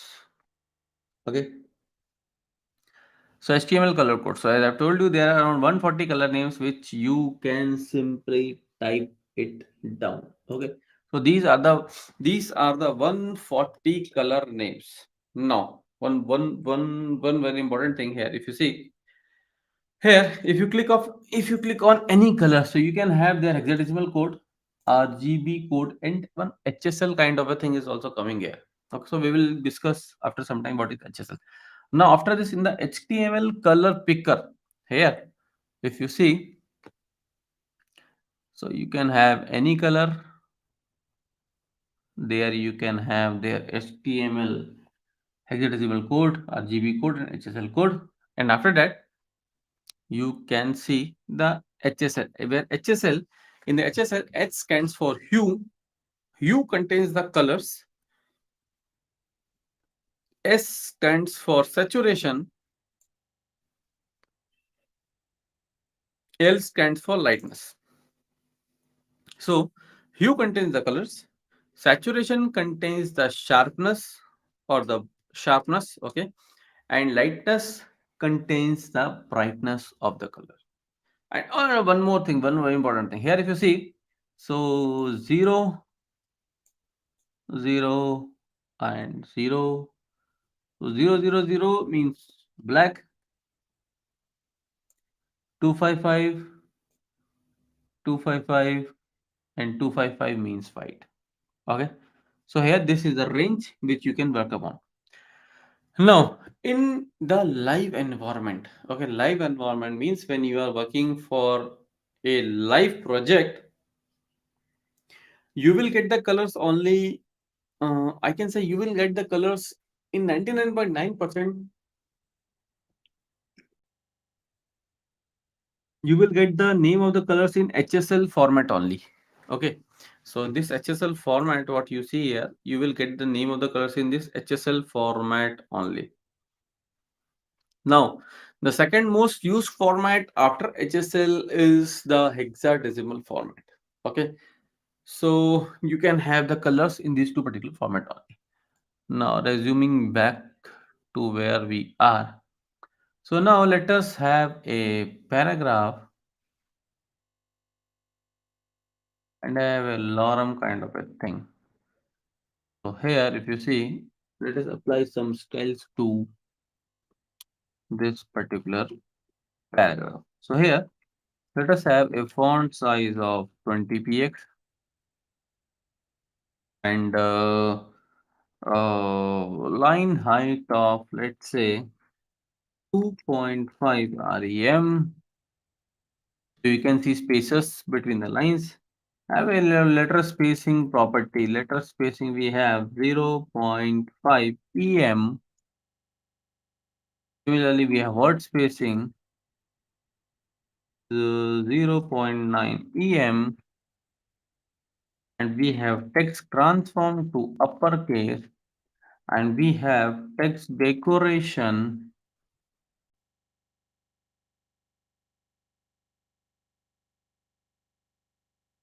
uh, uh, uh, underline, and we have okay, so these are the properties. Sir, can we define internal CSS inside body tag? No, we cannot define internal CSS inside body tag. Why? Because this is a rule which has been designed inside body. We need to write only code. You can do R&D, but don't do R&D which is above the rules. Inside body tag, you have to write. Inside the head tag, you need to apply the link tag. Okay. Link tag, style tag, you need to apply. If you want something you want to write between the body tag, you need to use the inline CSS. Fine. So now let us see. Okay. So these are some basic styles what we have applied. So you can see the font size, line height, letter spacing. Font size, you know what is font size. Line height means spaces between the line. Letter spacing means spaces between the words. Word spacing means spaces between the words. Text decoration means underline. We have added a property. Text decoration and the value of this property is underline. Text transform to uppercase. Okay. Now let us apply the font. So we have a font family to apply the font. So in this font family, what we do? We apply the font of Arial, Helvetica, and Sans Serif. Now, a very important question: why is the need to apply three fonts and not a single font? Okay, what is the need? So, the need is basically the need comes when if so let us assume that there are so many browsers available these days, so every browser has a limitation. Okay, now let us say, or let us assume, I repeat, let us assume, I repeat, let us assume that Google Chrome does not support the Arial font. Okay, so it will automatically pick up the next available font which I have given is the Helvetica font. Okay, so here Arial is a primary font, Helvetica and Sans Serif are the secondary font. Now, one more thing which I want to tell you. Let us suppose Microsoft Edge does not support Arial and Helvetica font. So it will automatically pick up the next available font which is the Sans Serif font which we have given. Now after that, here Arial is the primary font, Helvetica and Sans Serif are the secondary fonts. Now, in spite of that, there are Google fonts also. And these days, Google fonts are used a lot. So we have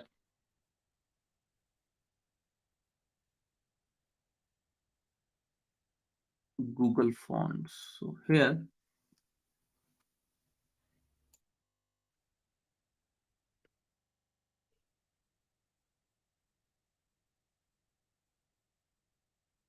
see, so now, okay, one more thing.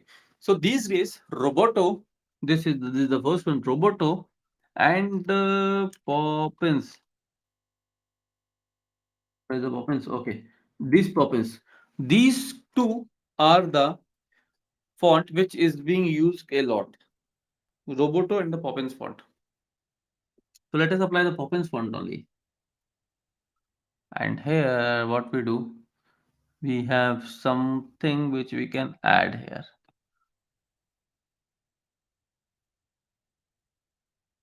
So here the font. Now we will import the font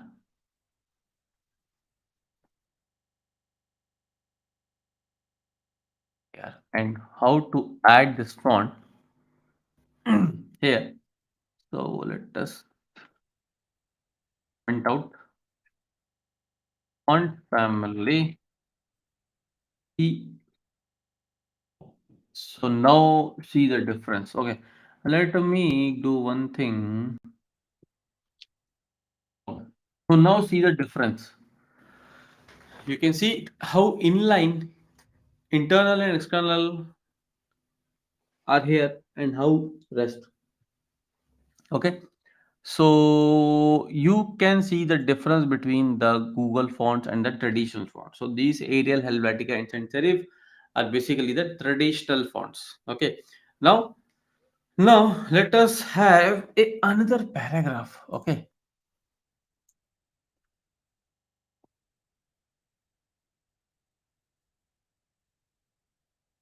a lorem of 10.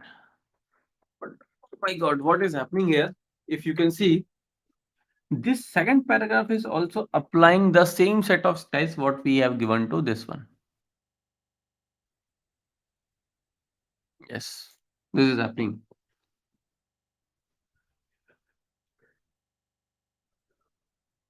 So what to do now?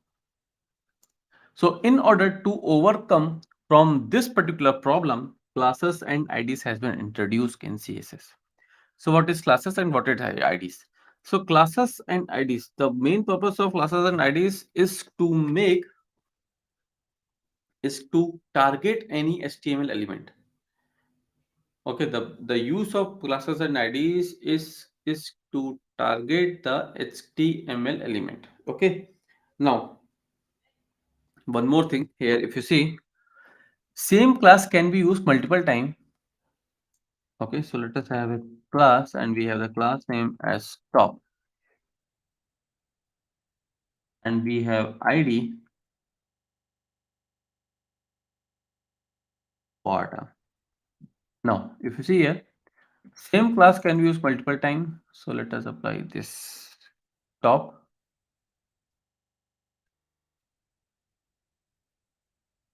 Now you can see this particular set of style has applied to this particular paragraph only and not to this one. So here what we do, we apply hash bottom font size of 30 px. Okay, so here if you see this particular ID with the ID name bottom have only the font size of 30 px. Now after that, if you see here, so this is class, this is ID. So some differences between classes and IDs. So the main purpose of both is same, that both are used to target the HTML element. Fine. Now second thing is that same class can be used multiple times. So I can use dot top n number of times. Okay, but hash bottom, hash means ID, hash bottom can only be used one time because ID can only be used one time. And after that, one very important thing, dot is used to target or dot is used to highlight a class and hash is used to highlight ID. Now after that, let us see the next important thing, which is called as a box model. So for the box model, let me comment out this thing. And here, what we do, what is the box model? Okay. So for the box model, let me change this to, okay. So now here, if you see what is the box model, so this particular thing, these boxes, what you see is called as box model. So here, this is the content. After content, we have padding. After padding, we have border, and after border, we have margin. So a box model contain of four things: content, padding, border, and margin. So the sequence will be like that only: content, padding, border, and margin. So here what we do, one second, let me close this. So here in the bottom, what we have some padding of, let's say, 20 px. After padding, we have a border of, let's say, 5p x solid of green color. And after border, we have the next thing, which is called as margin. So we have margin of, let's say, 20 px. We can see here padding is used for internal space, okay, and margin is used for external space. So this is the basic difference. What you need to keep this in your back of the mind, that padding is for the internal space, margin is for the external space. Fine. Now after that, okay, so there are some ways in which we can apply this padding and margin.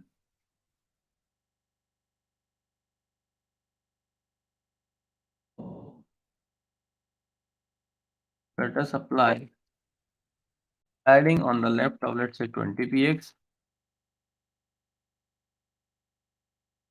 padding of the top, let's say, 20 px,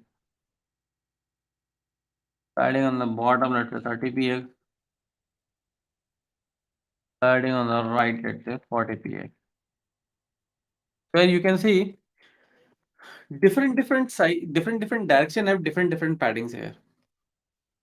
So with the help of padding, this particular thing, we can apply this also. Now, when we apply simple padding of 20 px, 20 px means top 20 px, bottom 20 px, left 20 px, and right 20 px. It works like that. Now, after this padding, if I have a margin of 20 px, it also applies in the same fashion. Okay. Now, what we do? Let us apply this padding in another way also. Okay. What we do? We have padding of, let's say, 10 px and 20 px. So we have 10 px on top and bottom, and 20 px on left and right. So this is the way. Guys, like the video. Your likes are very less here. You're disappointing me. You are in the video since long. I see so many people, but likes, you are not liking the content here. So please like the video and reply on the comment section that you have liked it. So let me see around. Let me see how many people likes the video. Please like the video and let me see. Please like the video and comment and put in the comment section that I have liked it.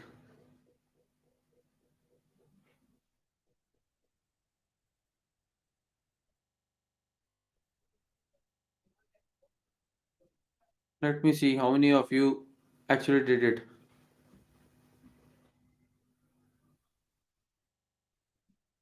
If you really find this content beautiful or logical, thanks, sir. Thanks, my dear friend. Thanks. So, okay, now very important thing that shows only Prahlad, Prerna, Subhash. These people are active in the in this life. This shows activeness also. That how many people are currently active at that particular point of time. Okay, so I just want to see that only. Okay, so that thanks a lot. Thanks a lot. So going back to the topic. So here we have padding of 10 px, 20 px, 10 px on top and bottom, 20 px on left and right. Now, similarly, what we do, we can have this particular thing for margin also. So let us apply for this. So we can have for margin in the top of 10 px, left of 20 px,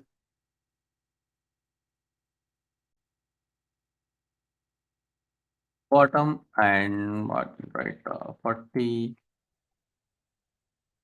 Okay. So thanks Chandram. Thanks, yeah, thanks. So here if you see, we apply the same set of rules for margin also. So here if you see, we have margin top, left, bottom and right. Okay. Now what we do, we use the same set of things for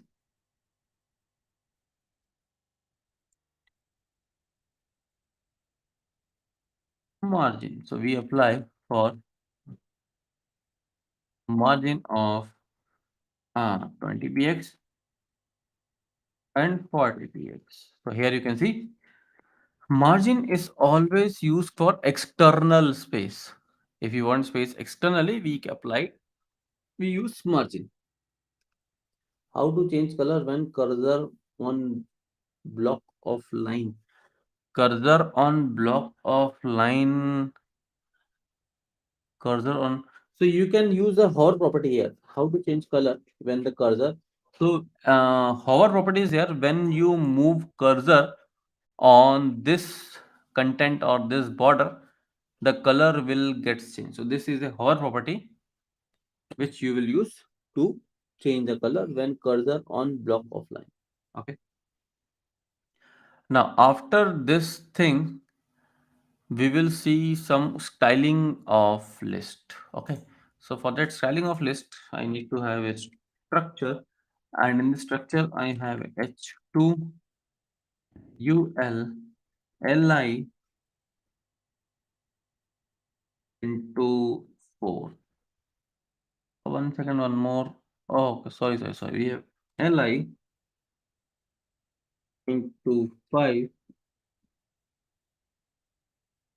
Okay, so you can control A, control shift P. So it's formatted. No. Yeah, hover property. Chandram. Hover property. Hover. So hover means as soon as I move my mouse, the color will get changed. So that hover property we need to define. Well, if I don't want to go anywhere, so I need to put hash here. And here what we do,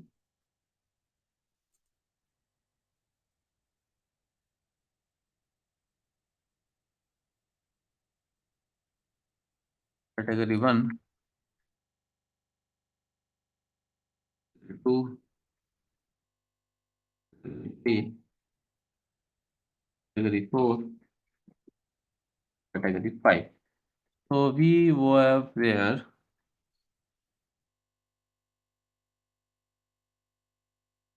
we have the class here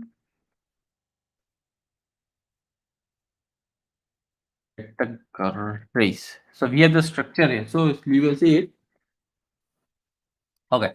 So thanks Satya. Thanks. So here if you see, I have not given the setup style to H2 here, but I have already given, so it takes it. So let me have comment out this thing. Now, if you see here, what we did, we have a div with the class as categories. This categories is the parent class which controls the entire structure inside the div. And after that thing, we have a header 2. And after header 2, we have UL. UL means unordered list. And in this unordered list, we have LI. LI means what we do, we have list item. So in this list item, you can see here, okay, in this list item, one second. Okay, so in this list item, you can see, you can place items here. Okay, so now what we will do, we will pick each and every item and we will style it.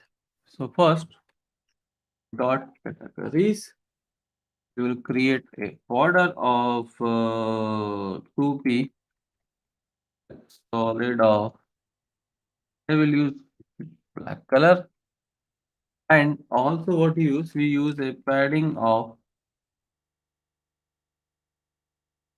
10 px, and after padding we use a border radius property of, let's say, 5 px to to remove this sharpening of the edges. Okay, now after this thing we will target the dot categories, the header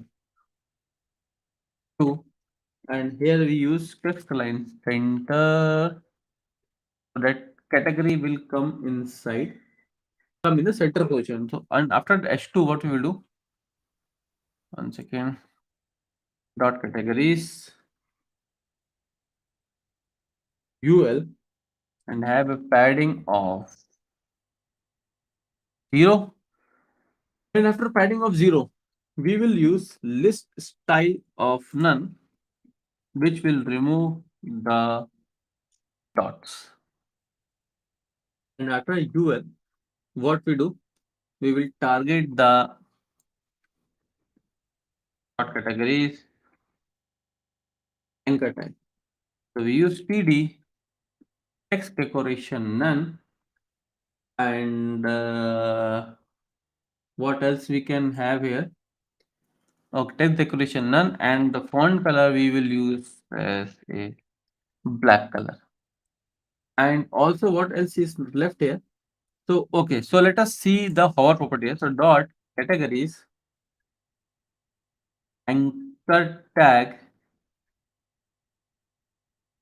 hover At here, will increase in a font size of, let's say, to 20 px, and a change in the background color to orange.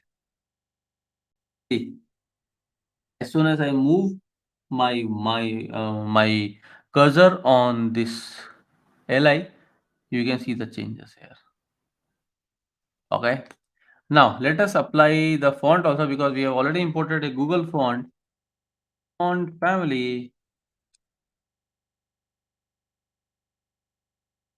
Open. So see how different the look is. Okay. So if you see here, we have applied the hover property also, and after this hover property, let us apply something on li also, because li is also a part of this thing. So we have got categories li, and in this li, what we do, we will have some margin, padding in the bottom. Let's say bottom 20 px, and perfectly border in the bottom we want of 1 px dotted of blue color.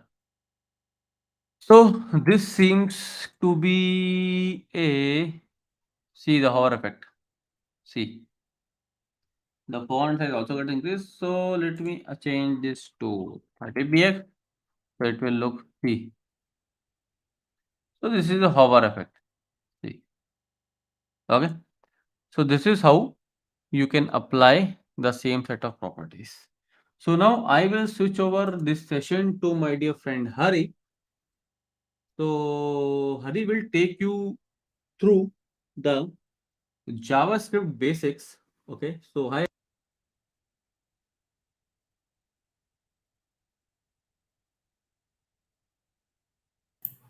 Hey everyone, so I hope that my voice is audible for all, right? So just give me a comment if everything is perfect, right? So if my voice is audible and everything is fine, just give me a comment in the chat box, okay?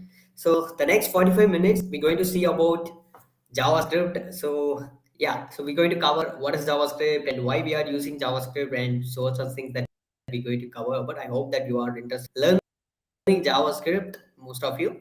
So before getting into the session, yeah, before getting into the session, I just want to ask two questions for you guys because this is a Kickstarter session. Okay, so I want to clear my side what we are going to cover first of all in this next 45 minutes. Okay, thank you all for your response. Thank you so much. Most of you are active. Good to see. Okay, so yeah, so the two questions it will be very easy. Like then you can able to understand like what set of peoples are here. So according to that, we can change the little bit how we can JavaScript, right? So we can see that.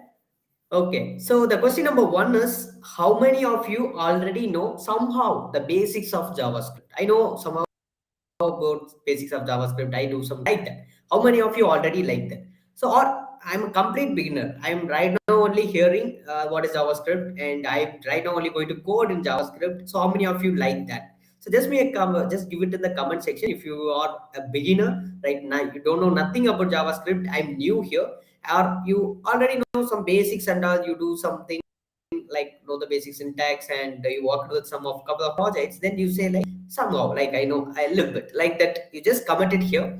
We can continue the section from here itself. Okay. So I just opened this bin. Yeah, just give me a quick and then it is like we can cover most of the things. Okay, so as much as possible. Okay. Beginner.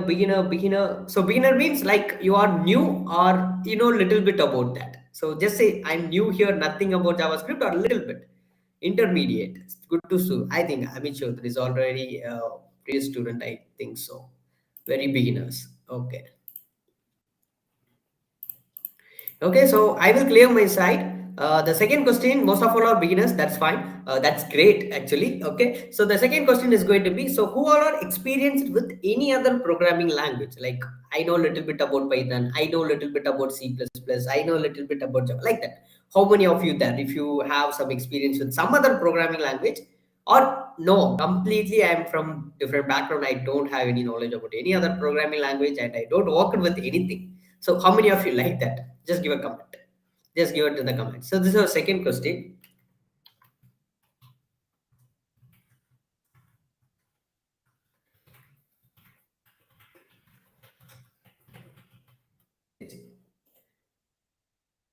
only console.log print in. Okay, so okay, that's great. Okay, so I will come to here. So we will conclude the conclusion, right? So those who don't know any languages, and also those who people like know nothing about JavaScript, then this section is really helpful for you guys. So if you are newer here, I don't know what is JavaScript itself, then this is going to helpful here. And the people who already know about JavaScript, you will also insight from here, like how JavaScript is working and how it is actually running. You will get some insight also.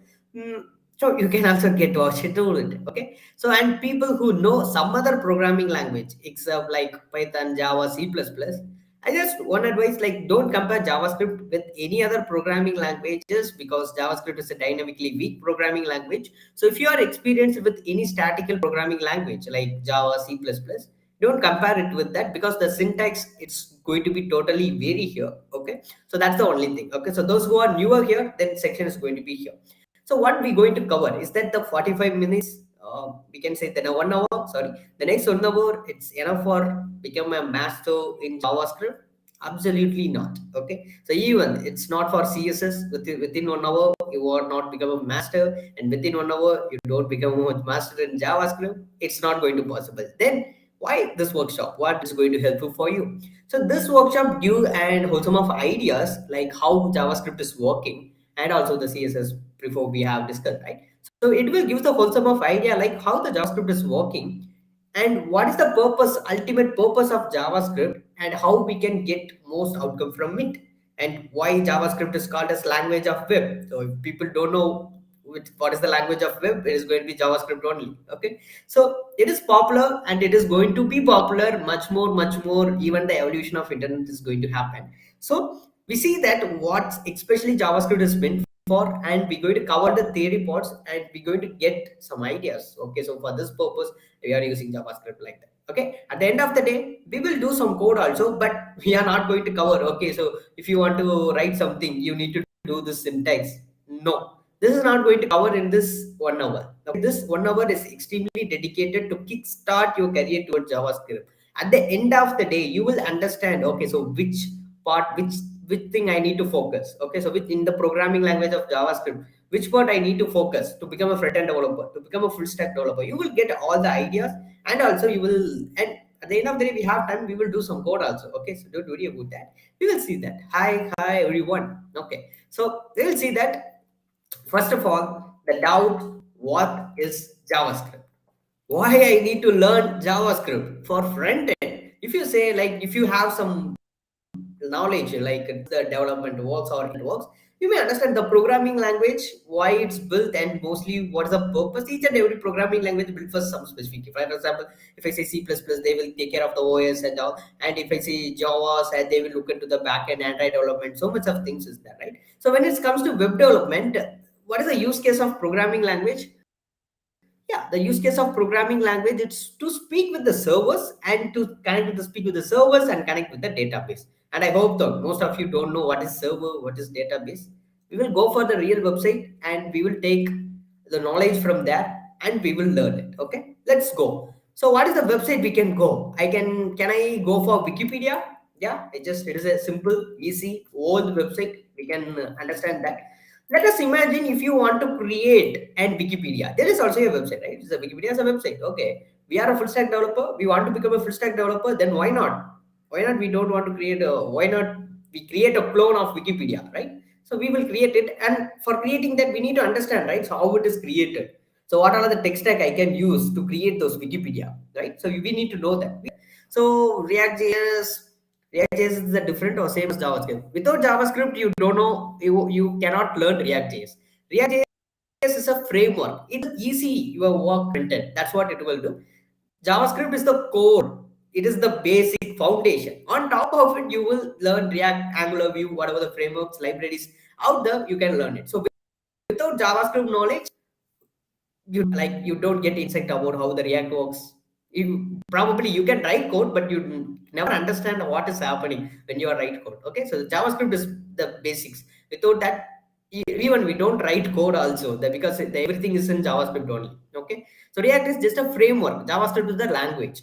Okay, intermediate. Good. Thank you. Okay, so let's see. Now we are here. I want to create this Wikipedia clone. I want to create this Wikipedia clone. So just tell me what all are the tech stack I can use. For example, look at this. Look at this UI, a pretty ugly UI only, right? So because old websites, guys. Okay, so this is not meant for us. This 1990s before, every website look like only. But in that time, Wikipedia is one of the coolest website, right? So that's fine. Okay, so if I want to create this, recreate this website, what I need to do? Just imagine this is just an image, right? It is an image. So by using HTML, we can give the image tag, of course, yeah. And you can see we have the list, right? So you see about the UL list, unordered list, order list, and you will give a couple of things, and we can annihilate hyperlink, which means tag also inside it, and there is a heading inside it, and you can able to see the whole whole thing, right? So by using HTML and CSS, we can able to do that, right? So by HTML, we can able to add the tags, headings, and everything. By using CSS, we can able to align like where the float property left, and we can make the alignment. We can making the color. You can able to see the color difference, and also the hover. If I hover it, the text decoration should be have underline like that. It will do that, and input box is there. Not that great one, but it has, right? So that's it. So by HTML and CSS, we can able to create it, right? So we can able to create this clone. Yeah, we can able to create it. But what's the problem with it? Just imagine if I do some action, if I do some interaction. For example, let us go here, and you can able to see not logged in. Okay, login is here. If I click this, it is reloading. You can able to see the pages get reloading. So which means something has happened. I will explain that. And if I giving the name, email ID, and password of that, and if I give the login, and my details is go to the somewhere, right? It is going something, right? So with HTML and CSS, can we do that? No, right? Because HTML and CSS just create the user interface. What is user interface? UI, user interface is called as client side work. So who is a client? You, we. Right now I'm using Restream Video to Restream platform. So like, so that is I'm the client. I'm using this one, right? So I'm the end user. I'm going to be the client. So you are watching the videos in YouTube. So probably you are the client for the YouTube. So how YouTube is looking? For example, you can see how my Windows is looking here. You can able to see the admin panel. It's here, and you can able to see the options we can enable, and my streaming here it is visible, and you can able to see this this part, right? The chat box, which are right now Subhash is typed core Java, right? So we can able to see it. This is user interface, the design, how it looks, how the client is looking here, how they can able to walk in the user interface. So you just look at your YouTube. You have the YouTube live chat and comment section and recommended videos. That is the user interface, right? So by using HTML and CSS, we can able to create a user interface. That is the user interface, and that part is called front end part. That is front end. So if you are capable to create a good user interface, and making something like that, like creating a neat user interface by using some of the research, and how like some UI UX designer, if you know that they will do some of the research how it should look like that. Okay, so that's fine. This is what the front end developer do. Then what is back end development? Let's see what is back end development. So back end is the logic of the website. Logic of the website. So what is the logic? It is called as backend development, or otherwise it is called as client server side language. Okay, server side development. So I just say, if I go here, this is a logic. I'm giving my email, and I'm going to give my password, and I log in. It is a logic. I just want to sign up it. Okay, so it is going to be logic. And if I searching something, I search for Git, and if I search it, you can say it is a logic. Something has happened, right? So this is a logic. Okay, something is happening, and it is producing information according to that. So this is a logic. So let us consider, if you are in YouTube, you are commenting something, right? So the comment, it is displaying here a logic, right? You are searching in the YouTube, it will go and give the channel recommendation. You will go up to the channel. That's how you are in live.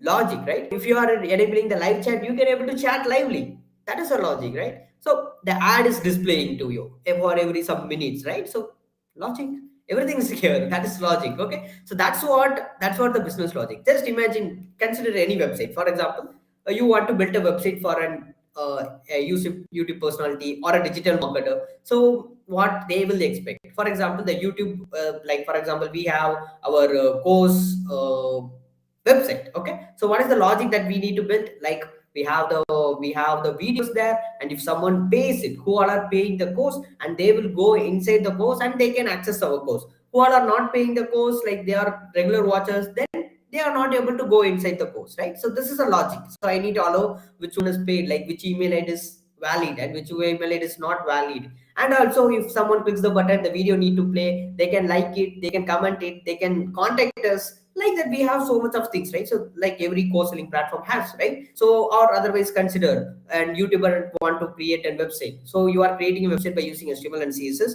but what is the business logic?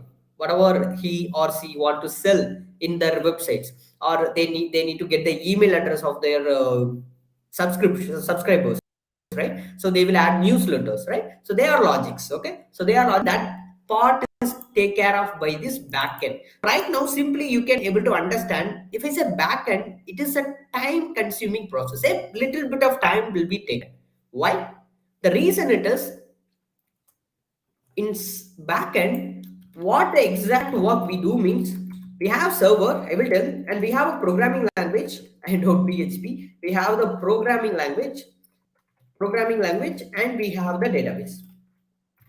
Okay, so what is this server means? Server as a big machines, like consider they are the server, they will transmit our information. For example, go for in the Git, like go for the this one, which one, Wikipedia, and go for the search, and I search for Thor, and if I click enter, you can able to see the pages get reloading.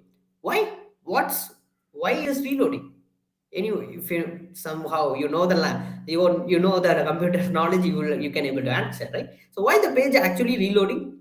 So basically, the Thor, what I asked for Wikipedia, it is the request I am giving for that website. So the request is taken by the server. You can able to see here. The request is taken by the server. The server transmit our request to the database. Which database? What is the database? It is the information where all our data gets stored. Okay, so it will go for the database, and it's like a godown where the information of Wikipedia is there, and it will scan the entire database. If it match with any of the keyword that we are given, for example, Thor is the keyword that we are given. If it is matched with the database, so it will database, it will store all the information in a structured, unstructured way. So it has some format. It will scan the entire database and look for the keyword whether it is matching or not. If it is matched, then what happened? It will send a response for us. So that response is actually what we are getting here.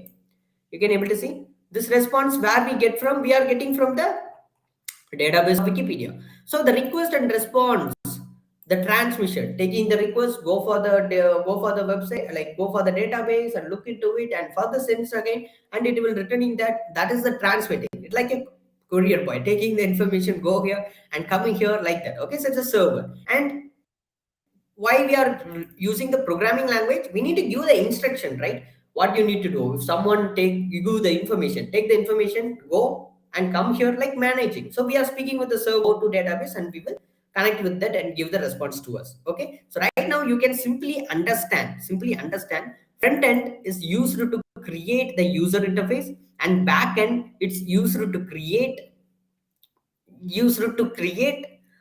to speak with the server and the database, and it will give a response for us. Okay, so that's what it will do. So simply, if you come to this Wikipedia website, you can able to understand this response is coming from the database.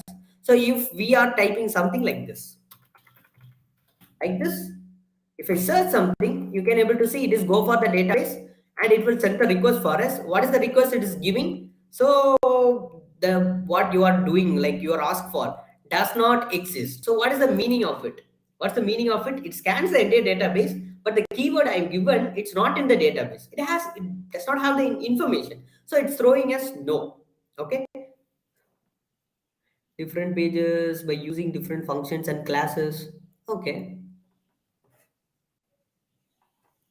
By using different functions and classes, I'm not getting what you're speaking. Okay, so you can elaborate later. Okay, so this is what the entire application is doing. And guess what? Right now we can able to create the entire Wikipedia clone, right? You can create, just imagine, I just go for the original Wikipedia website, and this is the Wikipedia website that we have, and you can able to see by using HTML and CSS, I can able to create this website. And whatever, if I search for something, it is completely backend process, right? So if I click this, I can able to, by using the backend, I can able to do it. Then where is JavaScript? Why I need to learn JavaScript? How many of you have this doubt, right? So I have HTML and CSS for front end, and back end is different. Then why I need to learn? But main thing is JavaScript is a front end work, not a back end work. Right now, what we're going to discuss is not a back end work. But with the help of runtime, we can able to work JavaScript in the back end also. But when JavaScript was introduced in 1995, it is a front end one. So where it is used, where JavaScript is here. So I just simply say this is a, it's not a programming language. When it was introduced in 1995, it is called as client side scripting language. So what is mean by that? What is mean by that? Client, which means you can match it. Front end scripting language. So JavaScript is used for front end. Okay, so then we will leave the back end and focus on the front end. Okay, with front end, I have this one, and you can able to see with HTML and CSS. I can able to create with HTML and CSS. I can able to create. Then what is the purpose of JavaScript? Why I want to use JavaScript? And you know what? JavaScript is, people talk about the entire internet. It is the language of web. Why? Without JavaScript, we can able to make an website, right? So then why are she saying it is pretty old website? We know that, right? So Wikipedia is a pretty old website. Can we go for any other website and let's see what's happening? I will go for a website called Dribble. So this is a website that is for UI UX designer. So they will post their graphic design here. Okay. Let us imagine if I want to create a website like this.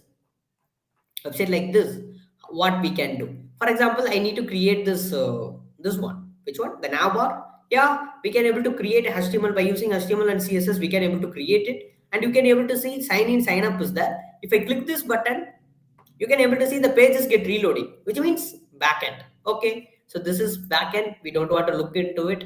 If I click this button, you can able to see again the pages get reload. This is also a backend. Okay, we don't want to look into it, and you can able to see this hero section, right? So top hit section, right? In this section, you can able to see a neat button has been aligned to click and see that. So if I click this one, you can able to see the get changed, right? Again, I'm clicking, you can able to see. Right now it is in shorts, popular animation. If I click this branding, you can able to see animation is changed to branding. And if I go for discover, you can able to see it is get changed. The URL is getting changed, right? And you can notice another thing also, the page reloaded. Here you can notice whether the page is not reloading, whether this reloading, no, which means it is not backend. And what is the change it's making? Have a look into this spot.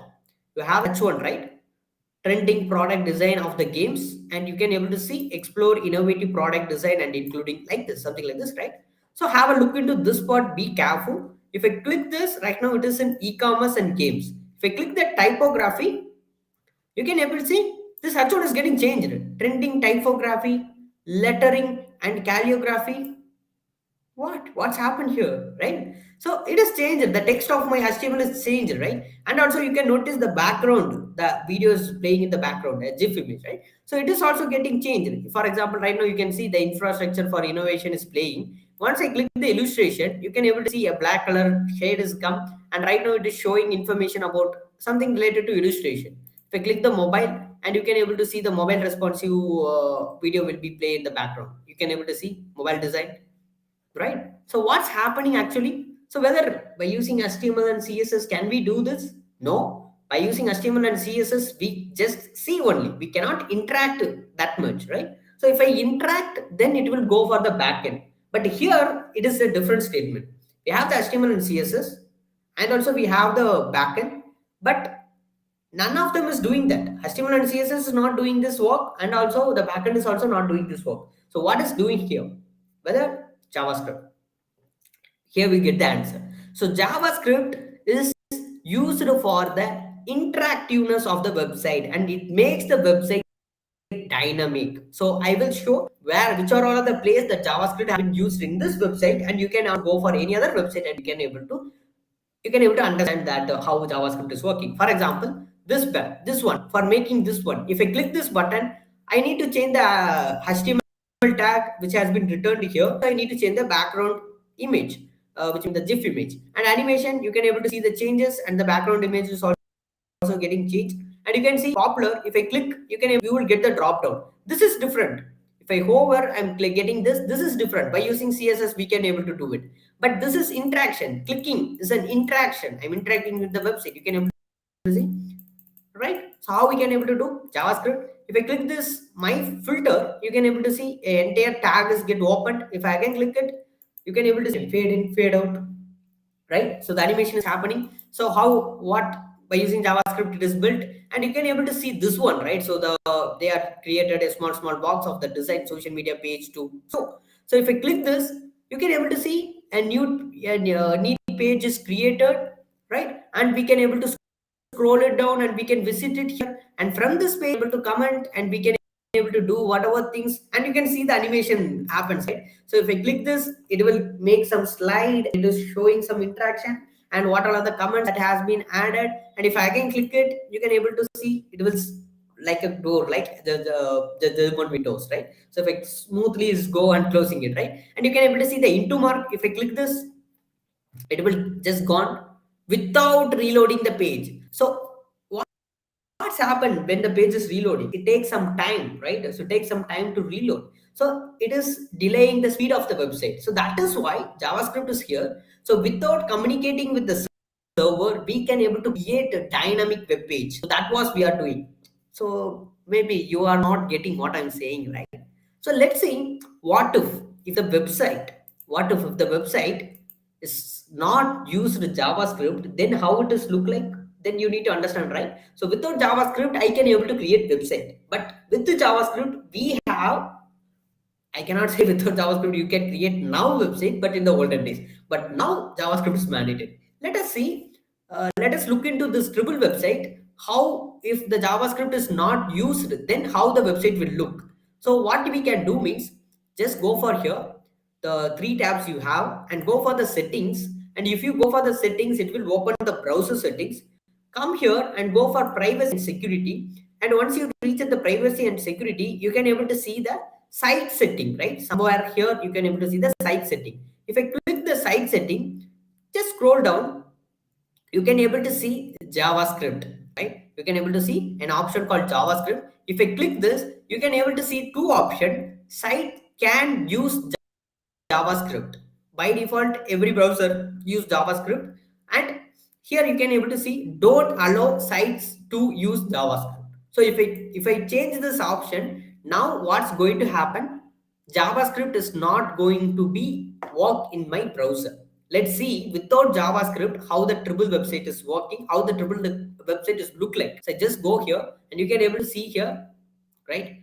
So this is how it is looking, and what are the interaction it is making. If I click, it is changing. If I illustrate, it is changing, and also if I open it, it is working, and everything is working. Now I just going to refresh it, because once I change the option, I need to refresh it to work. Once I refresh it, now let's see, this is the website without JavaScript. You can able to see the hover animation, HTML and CSS is able to do it. But if I click this button, you can able to see the pages get reloading. Previously it is not communicate with the, but now it is communicating with the server, right? So you can able to see, if I again clicking this, the pages get reloaded to show the animation. Again clicking, the pages get reloaded, right? So it is get reloaded, and it is producing a new page. It will go to the server, and it is look for that particular page is available or not. Yes, it is available, then return the page to us. Just how annoying it is, right? So just come down here, just look at this big box we have. This is how it is looking without JavaScript, guys. Looking cool, right? Right? So without JavaScript, the website will look like this only, and the drop down will not work. If I click, you can see it is not work, because the interaction is for front end. We are not making any interaction here, and the filter will not work. right? And if I click this button, you can able to see it produce an entirely new page for us, and it will show something like this. And you cannot see the animation and the closing icon. No, only what you need to do, you need to go back and you need to again come again, click it again. This is how you need to work. And if I put the like, you can able to see once I like the page, it is get reloading, right? Can you understand what is the purpose of JavaScript now? Let us go for Wikipedia, and I refresh the Wikipedia site to take over without JavaScript how it is working. And you can see Wikipedia is working perfect. No issues here. Why? Because the site is not used JavaScript. That is why it is looking like this. Whatever the interaction you are making, it will reload the page and go for the server and ask for the request, and it is slow. It is pretty slow. And make sure that you are a full stack developer. You are not only creating website. You also creating web apps. So what is meant by web apps?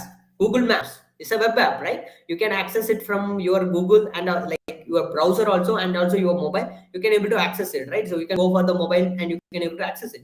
So web apps are something that do some additional interaction and use more dynamic, like the Todo application, the Notion app that we are having, and the Trello applications, and so much of things that are available. They are web apps. Websites or like static pages where we can go, give some interaction, speak with the server. That's it. Web apps are not that easy. It will do some set of action and it will give something like you can use the quickcode.io, or you can use the something, whatever the tools and application that we are using it, right? So even some of the icon producing apps, right? So it is there, right? So they are, just imagine that I go for Google Map, I just go for maps. You can see. So this is Google without JavaScript. Google is look like this only. So I just say maps. Go for maps, and you can able to see the symbols, right? You can able to see the symbol into, right? Which means JavaScript is not enabled. See here it is showing when you have eliminated the JavaScript, whatever remains must be an empty pages. So the Google is just give as a message. Simply, without JavaScript, you cannot use maps. Why? Just imagine the interaction you are making. Zoom in, zoom out, JavaScript. And navigation, you are going, whatever action that you are doing, just imagine without JavaScript, if the Google map is created, if someone zooms, the page get reloaded. Whenever you are zooming the page get reloaded. Whenever you are walking, we are tracking that place, how many steps you are back, right? So each walks, the page get reloaded. How annoying. If you are going for Facebook, the page will not. If you are going for like Twitter, LinkedIn, any website will not work in the right now 2020 without JavaScript. So that's why I understand the purpose of JavaScript. JavaScript makes the website much more interactive, right? So if to enable this, I just want to go here, go for the settings, and right now go for here the security privacy, go for the site setting, and make sure or JavaScript. I need JavaScript and I love JavaScript. So that's why now if I go for the Google map, just refresh it, you can find out Google map is working fine. Why we need JavaScript? Just imagine if I'm scrolling like this, right? If I'm zooming in, zooming out, right? So this is an item, right? So this is an this is, I'm dragging drop, like we can able to drag drop. This is an interaction we are making with the website, and we are scrolling it, we are making with the website, and I'm pin something, like if I click this, I'm pinning something. You can able to see zoomed, and I can able to pin this one, and I can able to pin this one, and I can be able to see the search. For interaction I'm using, the page is not reloaded because it not speak with the server. Something in the front end is doing that front end is called as JavaScript. I hope that you understand the powerful language that is for front end, and make sure every language has a replacement, right? So if you are using some programming language for backend, so what are the backend programming languages available? Like PHP, Python. We have Python. We can able to use Java, Rust, Golang, and .NET, and even Node.js. That is also a JavaScript. Like there are so much of frameworks and languages available for backend, but the one and only language available for front end is JavaScript. Without JavaScript, we cannot do. Right now, only Python stepping into it, but JavaScript is the core. Just they are stepping into writing the code without the, I think, the template editors. They are coming in, but JavaScript is the only language available for front end. Okay, so that is what the power of JavaScript, and that's what you need to learn. Okay, so now the site is looking. I just refresh it. Now it will look perfectly. So simply, there are two advantages. There are a lot of advantages. Is that simply here we can avoid speaking with the server every time. So it will produce single page application. What is single page application?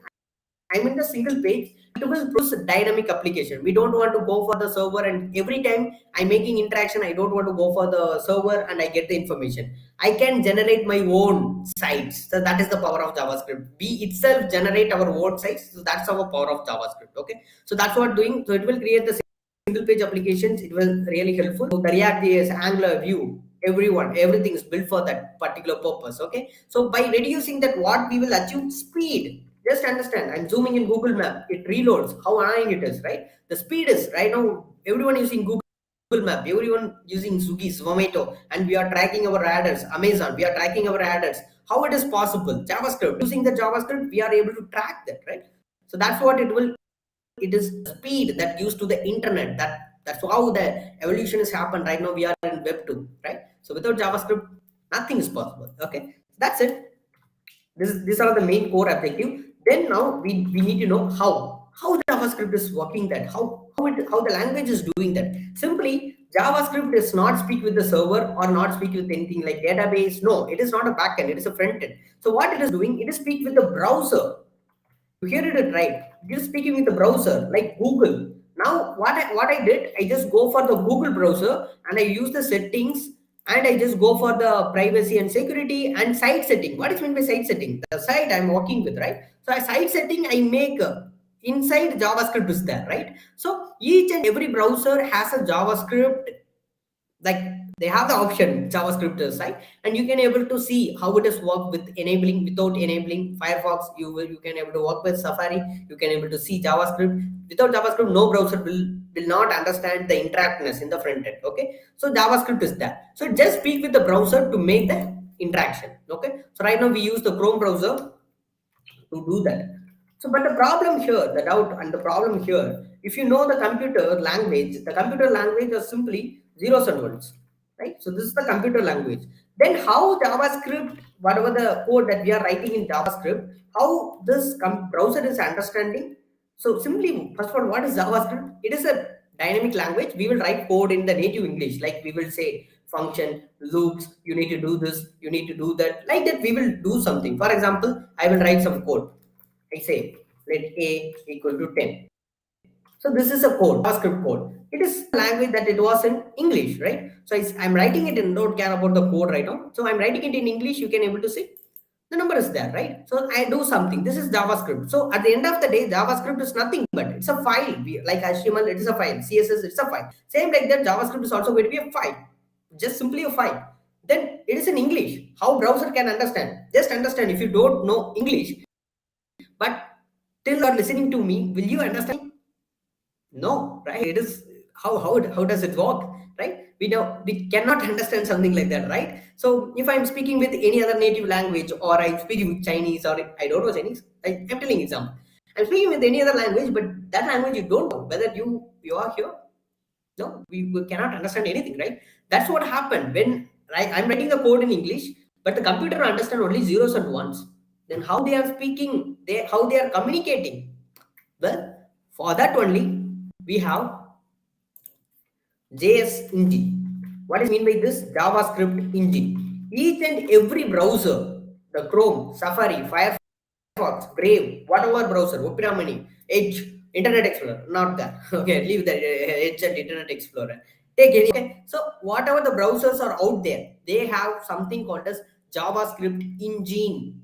Okay, so we have seen this option, right? Site setting and JavaScript, right? So that engine, simply what we are doing, that engine is responsible for translating the high-level programming language, which means the native code that we are writing in English, right? It will translate the code. It will translate the code to the machine understandable code.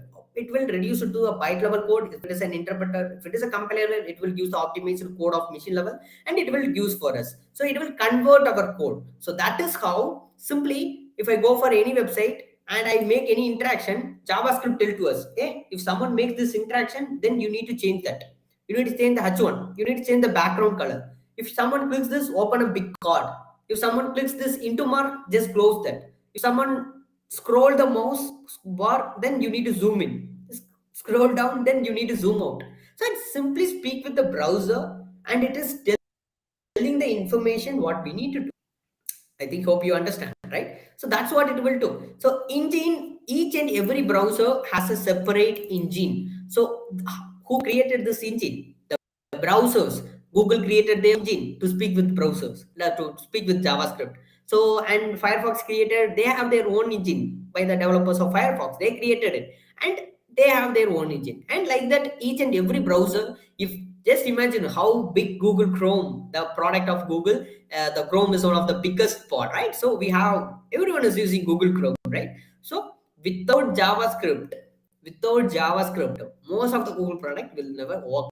That is why, to understand the power of JavaScript, to make the Google Maps, when they are introduced to the Google Maps, the Google Map was very low because they don't have any interaction like this JavaScript. So they make a redefine, and they created something called as engine. The engine, that name is called as V8 engine. Okay, by using the V8 engine only, it is one of the fastest engine right now available. So now JavaScript is working that fast, right? Just understand Google, Firefox, how big they are, but they are dependent on a language to run their browser, that is JavaScript. Then now understand whether you want to learn JavaScript or you want to, no, I don't want to JavaScript, it is tough. I'm going to leave it. Just think about that, okay? So just understand it, okay?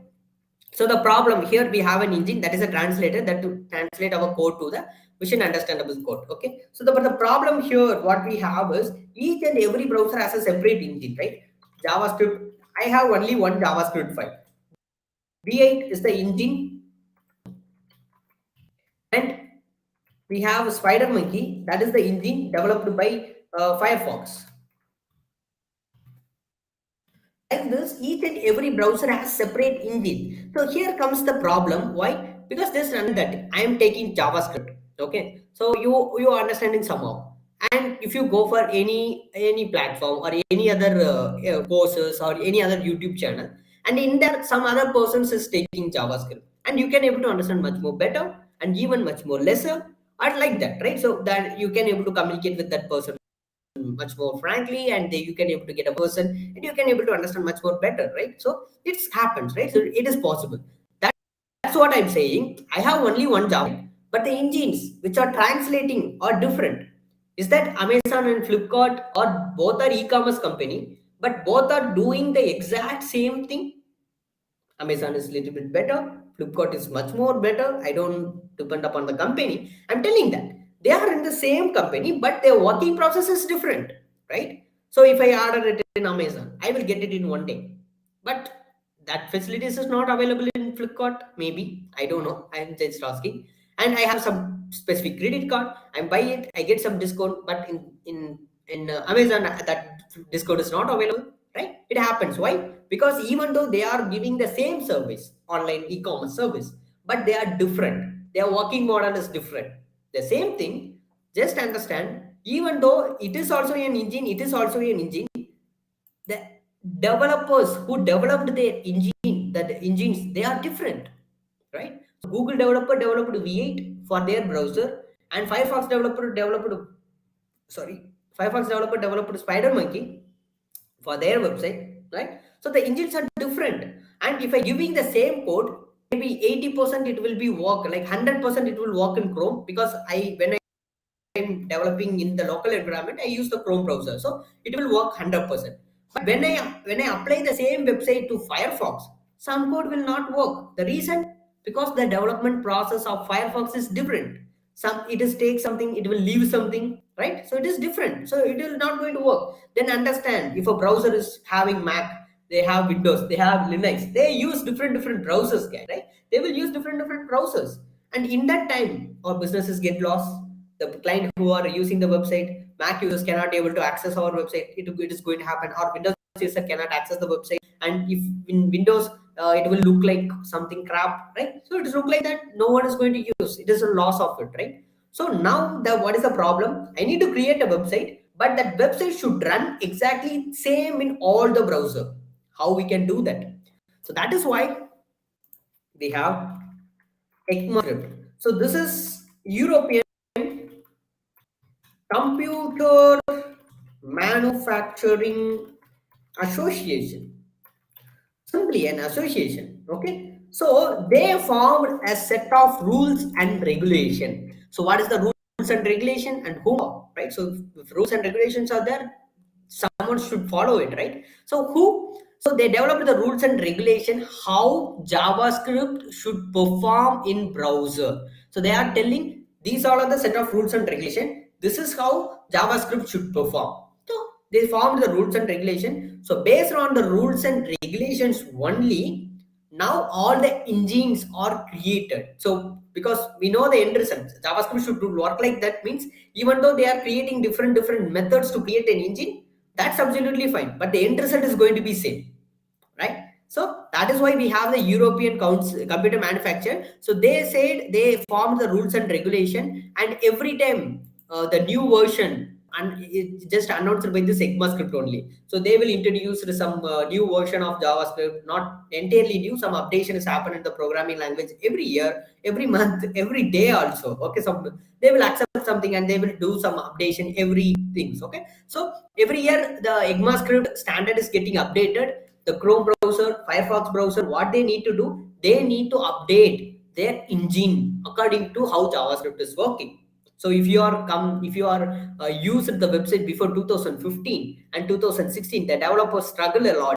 So why? Because after 2015, the new wave of JavaScript has been introduced. The modern JavaScript, the more advanced concepts and more syntactics, lots of newer method has been introduced. In that time, browser engines are not updated to that, to understand that syntax. Okay, so then what happened? So they take some time. So they will use the compiler to convert the modern JavaScript to the old JavaScript, and they will copy the code and put it in there. Developer do like that. So they will use Babel to transfer something like that. They will do that. But right now, our browsers in up to date. Okay, every year the updation has happened. The browser, the JavaScript engines used by the Chrome also, they need to update their browser. Okay, just imagine for particular language, the Chrome developer developing their engine, they need to update it. Because they don't update, they are come out of the business of this entire browser business. If Chrome is not updating their JavaScript engine after the updation has happened for so many years, then Chrome browser will not in the market. Other browser will overtake. And that is why you can see Internet Explorer is right now not in the market. The reason, the main reason, like most of the websites will not work in internet browser when you are using several methods, and the engines are not updated. So it is a pretty older one. So they handle it. They will leave it that. You are not in the browser's business anyhow. So we're going to leave that. Okay. So that's what happened. So right now we have the wholesome idea how it is working and how those things ring. I just give a quick recall. JavaScript is not a programming language.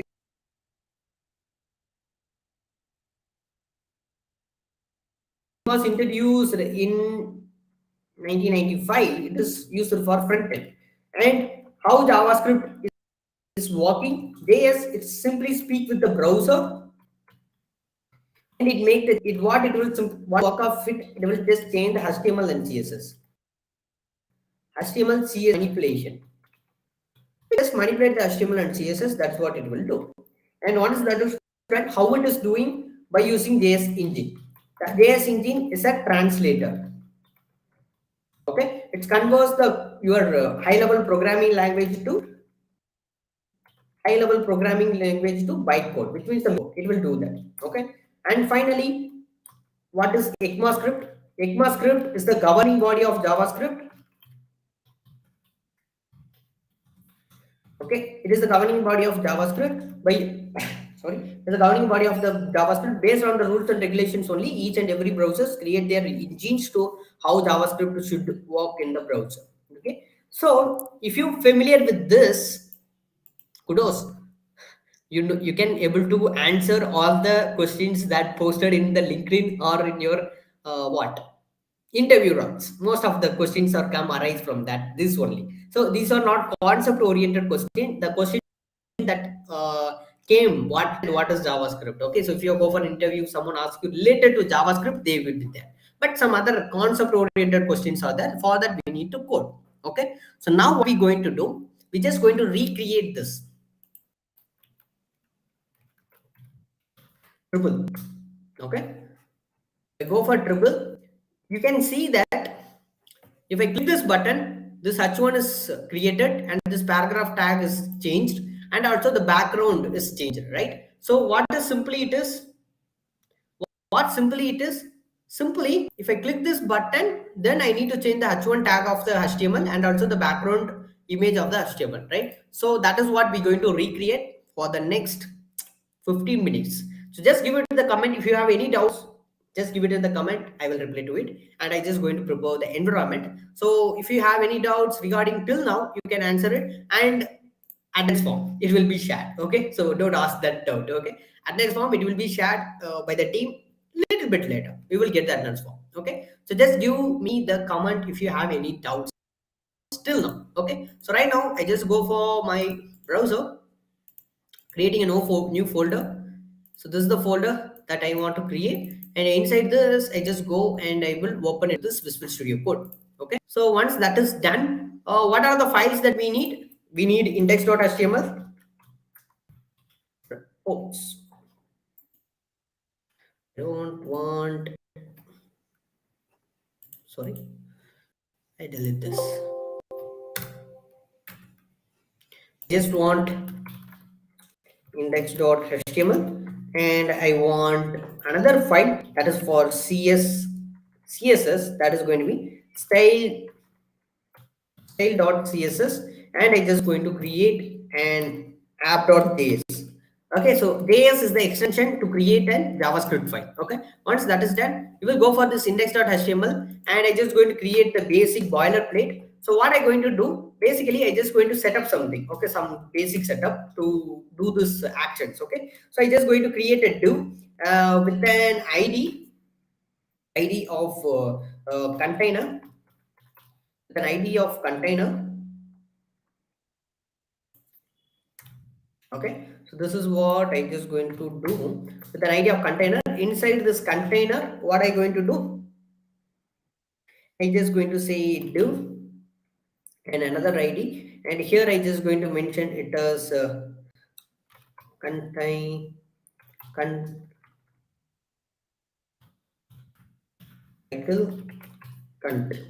like this, and inside the div I just going to create an h1 and h1 with an id. I just going to say it as head. Okay, here I just say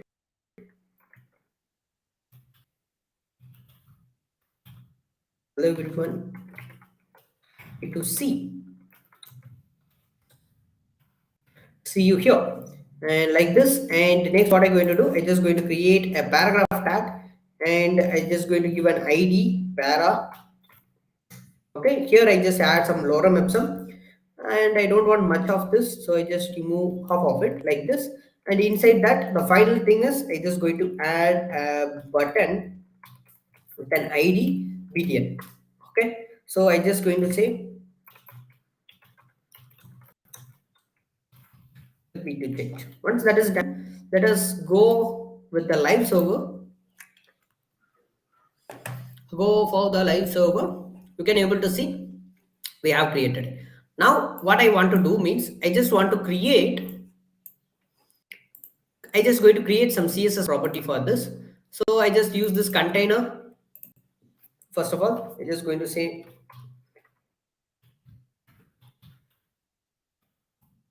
container, and I just going to say display. It is going to be flex. Display content. Align items. It's also going to be center like this, and there is no reflection is here. The reason, because we don't add the CSS with here. So if I say body, I just say background color and give some pinkish color. look. Okay, so I save it. You can see there is no change because we need to add first of all. So I'm just going to add the link tag here in the top of the head. Okay, so I just say link. I just want the CSS. Okay, once I add it, you can see we will get this alignment. Okay, so what the another thing that you see is it is going to set height is equal to 100 viewport. Sorry, I just want to set the height here.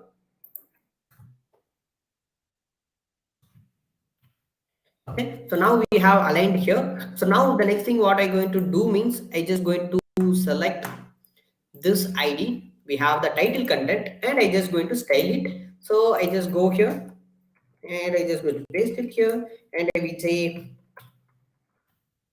border is equal to 1 pixel solid gray and I just going to say the border radius.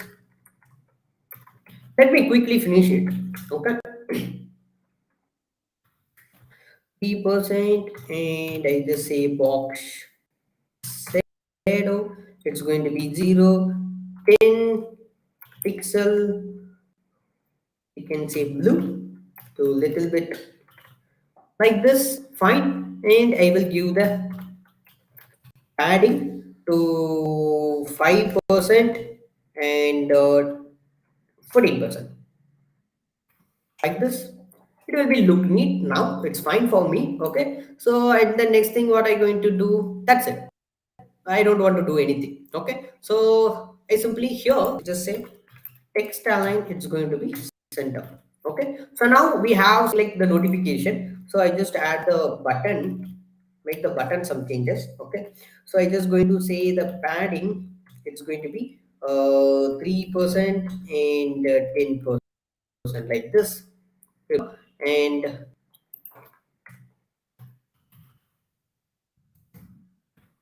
border radius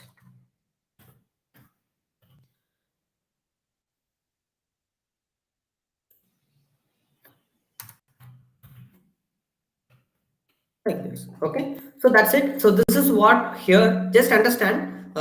We can give the background color here.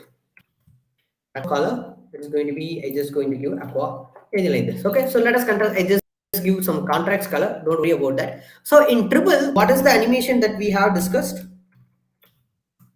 Just go for the Dribble, and if I go for the Dribble, now what we have, you can able to see if I click this button, this h1 is get changed and this paragraph is also get changed and the background is changed, right? So that is what we're going to make it here. If I click this button, I just want to change h1 and I just want to change paragraph and I want to change the background color. Okay, so I'm going to code, but don't try to understand this code. Yes, don't try to understand this code because only 5 minutes is there. I'm going to show you how it is working in the front end. Okay, I'm going to write the code. I just going to show you.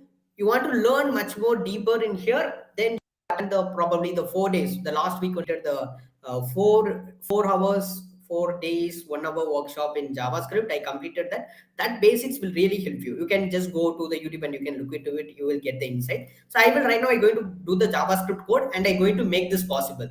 If I click this button and I need to change the h1 and this paragraph and then this background color. Again, I'm telling, I'm writing something, don't try to understand. Just understand, okay, by using that, we can able to do this. That's understanding is more than enough now. Okay. So what I'm going to do, so just understand if you need to change something. So then you need to get, first of all, get all the things, right? So I need to get the button, I need to get the h1 and I need to get the paragraph tag. So I just say const, I'm writing code, don't try to understand it. Okay, so button equal to document dot get element by id, and here I just going to say it is a btn. Okay, so what I did, this code is used to grab the button from the HTML element and we can able to use it. Just say const equal to document dot get element by id, and this is for okay, and I just say const head, which means the heading tag. It is going to say dot get element by id, equal to heading tag. Okay, right now we grabbed all the elements that we need to change, and one more element is there because I need to change the background color also, right? So for that I need to grab this one, title content. Okay, so that's what I need to say. I just say const type font equal to document dot get document dot get element by id equal to, I just say type, I just going to copy this one and I just going to paste it. Copy and I paste it here. Okay, so for confirming whether all the elements are get or not, I just going to say console.log btn comma console.log para and comma head comma title com, like this. Okay, so if I go for this console, it will not work because we need to add the script tag to the HTML. So basically the JavaScript script tag it add at the bottom of the page. Okay, I just add the bottom of the page. I just say .app.js is my file, and once I save it, now if my file is successfully added, go for the console, and title con is not defined. I think we make a mistake. Title, it's caps letter, right? So title con, right? If I do this, we can get all the things. So we successfully fetched it. Now we need to do this responsiveness. Okay, so if someone clicks this, then I need to change it. So for that, what we can do means you can go for the which element that you need to add that event. You just give this prefix on. If you give the prefix on, if you give the prefix on, you can able to see all the event listeners that are available. So what is this events? Oh, sorry. What is the events that are available means, like what are the interaction that we are making? For example, we make the click event. Someone clicks the button, something has to happen. Double clicking, we will do this. Drag, drop, we will drag it, drop it, right? So the Google map we have used, right? And drag over, leave, mouse enter, mouse out, blur, the key up, keyboard pressing, you validate, mouse leave, so much of thing. The mouse wheel, this wheel, right? Zoom in, zoom out, mouse wheel is in, mouse wheel is up, mouse wheel is down, right? So these are so much of event is there. Right now we just want this click event. So this takes a function. So I just going to say change. So now I created a function, but in JavaScript there is no function like change. So I'm just going to create a function.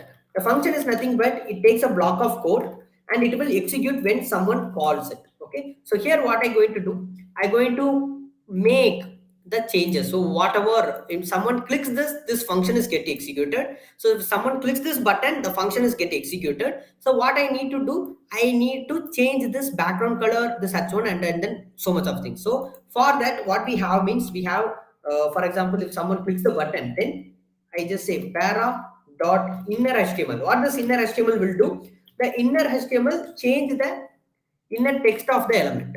Okay, so this is what it will do. How? CSS, if you use border, it will use border. If you use background color, it will use background color. Same like that, they have properties. So by using that, we can able to change the inner HTML background color like that. So in HTML, what I need to do, just say get the certificate like this. Okay, once that is done, okay, so I'm just going to get dot inner HTML. So what is this head dot inner HTML? So this head is used to change the head. What I need to do that. Okay, so that's what I need to do. Okay, so I just want to say relations, you are successfully completed the workshop. Okay, so here I just going to make another thing also. So what I'm going to do, like this. Okay, that. Then what I need to do, if someone clicks this button, not only I need to change the h1 and also this paragraph tag, I need to change the background color. So for changing CSS property, we have different instead of inner HTML, we have a different property. So what is the background color? Which element I need to change the background color? Title con, right? So title con is the element. So I just grab the element and I just going to say title con dot Style is the property that you need to change that. So here I want to choose the background color. You can able to see what are the CSS property available. I just say background color. It is changed to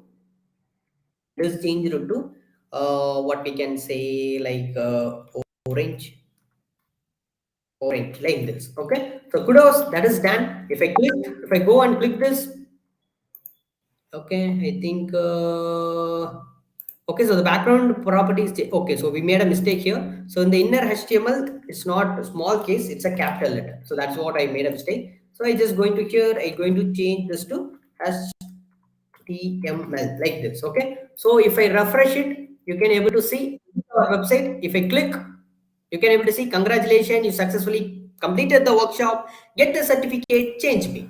Right, so just a minute. Okay, so this is what the JavaScript will doing here.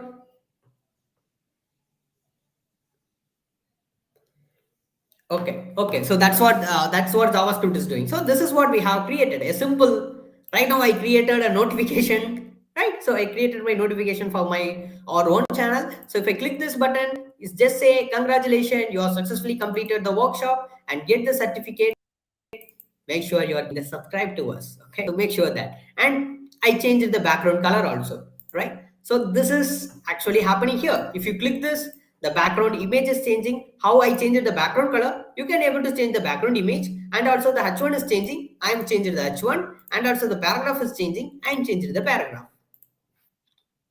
Yeah, that's it. We have completed, right? So but you have a doubt, right? So I can understand what you have written it here. Well, for JavaScript, if you want to become a front-end developer in JavaScript, what you need to focus? So you need to focus on the basic syntax. So what is the basic syntax? If you don't know what are the basics concept that you need to focus, just go for the previous week JavaScript advanced, like beginner to advanced classes. I have been taken for the 4 days. You can watch it. Okay, so or every I think every month I will take the JavaScript course for beginner to advanced and advanced to mastery level. You can, that is more than, that concept is more than enough, okay, to understand the JavaScript. And first you need to understand the basic syntax, and you need to understand DOM. So what actually DOM it is? So DOM is nothing but, here we used something document.getElementById, something like this, right? And we used this inner HTML, right? So to interact with HTML, that is actually DOM. So the DOM will help us to grab the element in the HTML and it will change it. Okay, that's what it will do. Okay, so that's what DOM. So these two things is more than enough to become an front-end developer. But for beginners, once you completed this, you need to focus on ES6. What is this ES6? ECMAScript 6. We know what is ECMAScript, right? So I say now each and every version, right? So among them, you need to learn the ES6 thing. So why it is called as ES6? Because after 2015, the newer version has been launched. That is the version ES6. Okay, so the most of the updation has happened here only. So if you learn the ES6, then you can learn about React.js easily. You can React.js and Angular View, whatever available. So everyone using the newer syntax, so use this ES6. So without ES6 knowledge, you cannot understand what's happening in React. Okay, so please make sure that. And once you've done ES6, go for asynchronous JavaScript. So with the help of asynchronous JavaScript, you can able to work in the backend with the help of Node.js. Yes, you heard it right. JavaScript, when it was introduced, it came only for the front end. But people see the speed, how it is working, and the language, how it is performing. Then a person named Ryan Dahl, so he think about why we cannot launch the JavaScript outside the browser. So a language that will speak with the server and database, why we cannot use the JavaScript for backend also. So he created a language that is called as not a language, runtime environment, that is called as Node.js. So by using the Node.js, we can able to work in the backend also. So with the help of Node.js, I know we can able to work in the backend also. So with the help of JavaScript, you can able to become a front-end developer, you can able to become backend developer, you can able to become a full stack developer, React developer, so on. Whatever developer you want to learn, you can Web3, Web2, Web2, whatever developer you want. Without JavaScript, sorry, with JavaScript you can learn, without JavaScript you cannot, right? So it is an irreplaceable one. So this is a beginner, so a major change, a major interaction like that. It's just a beginner. So in this is how everything works. Okay, so if you have any doubts regarding this 4 hour, like this 3 hours of, ask it. And if you have doubt where I can go next, I will show you. If you want to learn JavaScript furthermore, because we have only 3 hours for this. This is a Kickstarter workshop. We cannot teach everything here. Okay, so where you can go for means, you can just go for the YouTube. Right now you people are here. Thank you for the support you are making. Okay, so just like and subscribe if you really like the content. Okay, so if you go for our YouTube channel, and if you go for YouTube channel, you can able to see in the video section. So if you already know JavaScript, I know the DOMs and all what you have teach right now. I know that. Like that, some people are there. I know and I can able to understand that. For those people, we are started to promote a series, which means we are every Wednesday we are introducing a new concept in JavaScript, like the core concept of JavaScript, the advanced level, the peak advanced level. So where you can learn it from the video section, you can learn here. You can see right now the 2 videos has been introduced. One is how JavaScript works in core, like internally when we writing code, how JavaScript is working in the engine. Like that, everything will be explained in this video. It is just a 20-minute video every day, like not every Wednesday. And the second concept is hoisting concept. The next upcoming concept is going to be the variable environments. They are advanced. Those who are all advanced level want to become a core JavaScript programmer. So you can learn from the premier video, so which we are posting here. You can give a look into here. Or otherwise, I don't want to learn the advanced because I'm just a beginner. Then what you can do, just go for the live. If you go for the live, you can able to see JavaScript, beginner to advanced, beginner to advanced, beginner to advanced, beginner to advanced. These 4 days, I will take the four hours of workshop, and also you can little bit scroll down. You can able to see advanced to beginner to advanced concept. Again, also we have teach, and advanced to mastery level JavaScript also we have been teach. Anything you can first go for the beginner to advanced, and then you can able to go for the advanced to mastery level, and then you can able to do. Sir, I need some ideas of handling events. Simple. That is, you need to learn about the DOM operations and all. Where you can understand the handling events means, I think most of the course is specifically focused on the JavaScript part only. The DOM manipulation we do you just go for the YouTube. And what you can do if you want to know how the handling the events, we have the project section. Just little bit scroll down.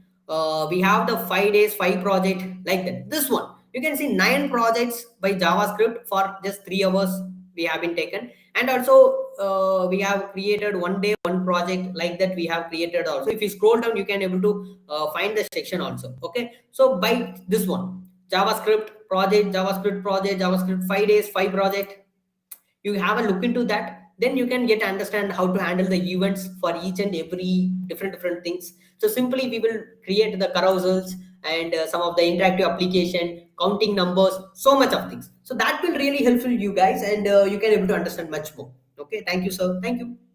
Thank you everyone, and I hope that you thoroughly enjoyed the section. The section is going to be for the next 5 minutes. If you have any doubts, you can ask it. I will be there and I can reply to them. Okay, and make sure you are giving like and subscribe. It will really helpful for us to grow. And yeah, if you feel the content is worthy, then you will like and subscribe. We will do that. And if you have any other doubts, you can ask it now. Okay, yeah, sure, we can able to. And those who filled this attendance form, you will get a certificate before Monday. Okay, so either in the Sunday evening or in Monday. Okay, you will get it. Okay, so don't worry about the certificate. You will receive it once you filled all the 3 forms. Then you will receive it. Okay, I hope that my current is gone. Okay, so yeah, if you have any doubts, you can ask it. And if you don't have any doubts also, if you want to further continue where to start and where to stop also, then look at the channel and you can see the series. Every day we conduct the workshop for CSS, HTML, JavaScript, and backend, frontend, React.js, everything. You can able to take it, and project, front-end developer project, and animation project. So much of things is there. Everything is in live. The best part is everything is in live. We are not uploading any recorded videos. Only for the advanced JavaScript we are uploading the recorded videos. But all other than it is, everything is in live only. Okay. So yeah, sure. So everything is a live only. So what is the plus of live? You can, whatever the error that we are facing in live, we can debug it online, right? So we will debug it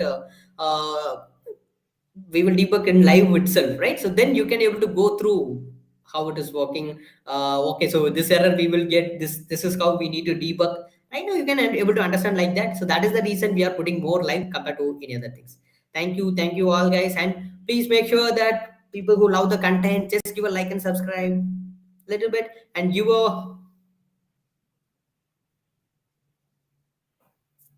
okay. So that's all guys, and we will see you that. And if you like to contact with us, share, just give a screenshot and share it in your LinkedIn profile, and we will be there to support in the LinkedIn, and we will give the comment and we will give you the response and all. If you like to share, you can share it. Okay,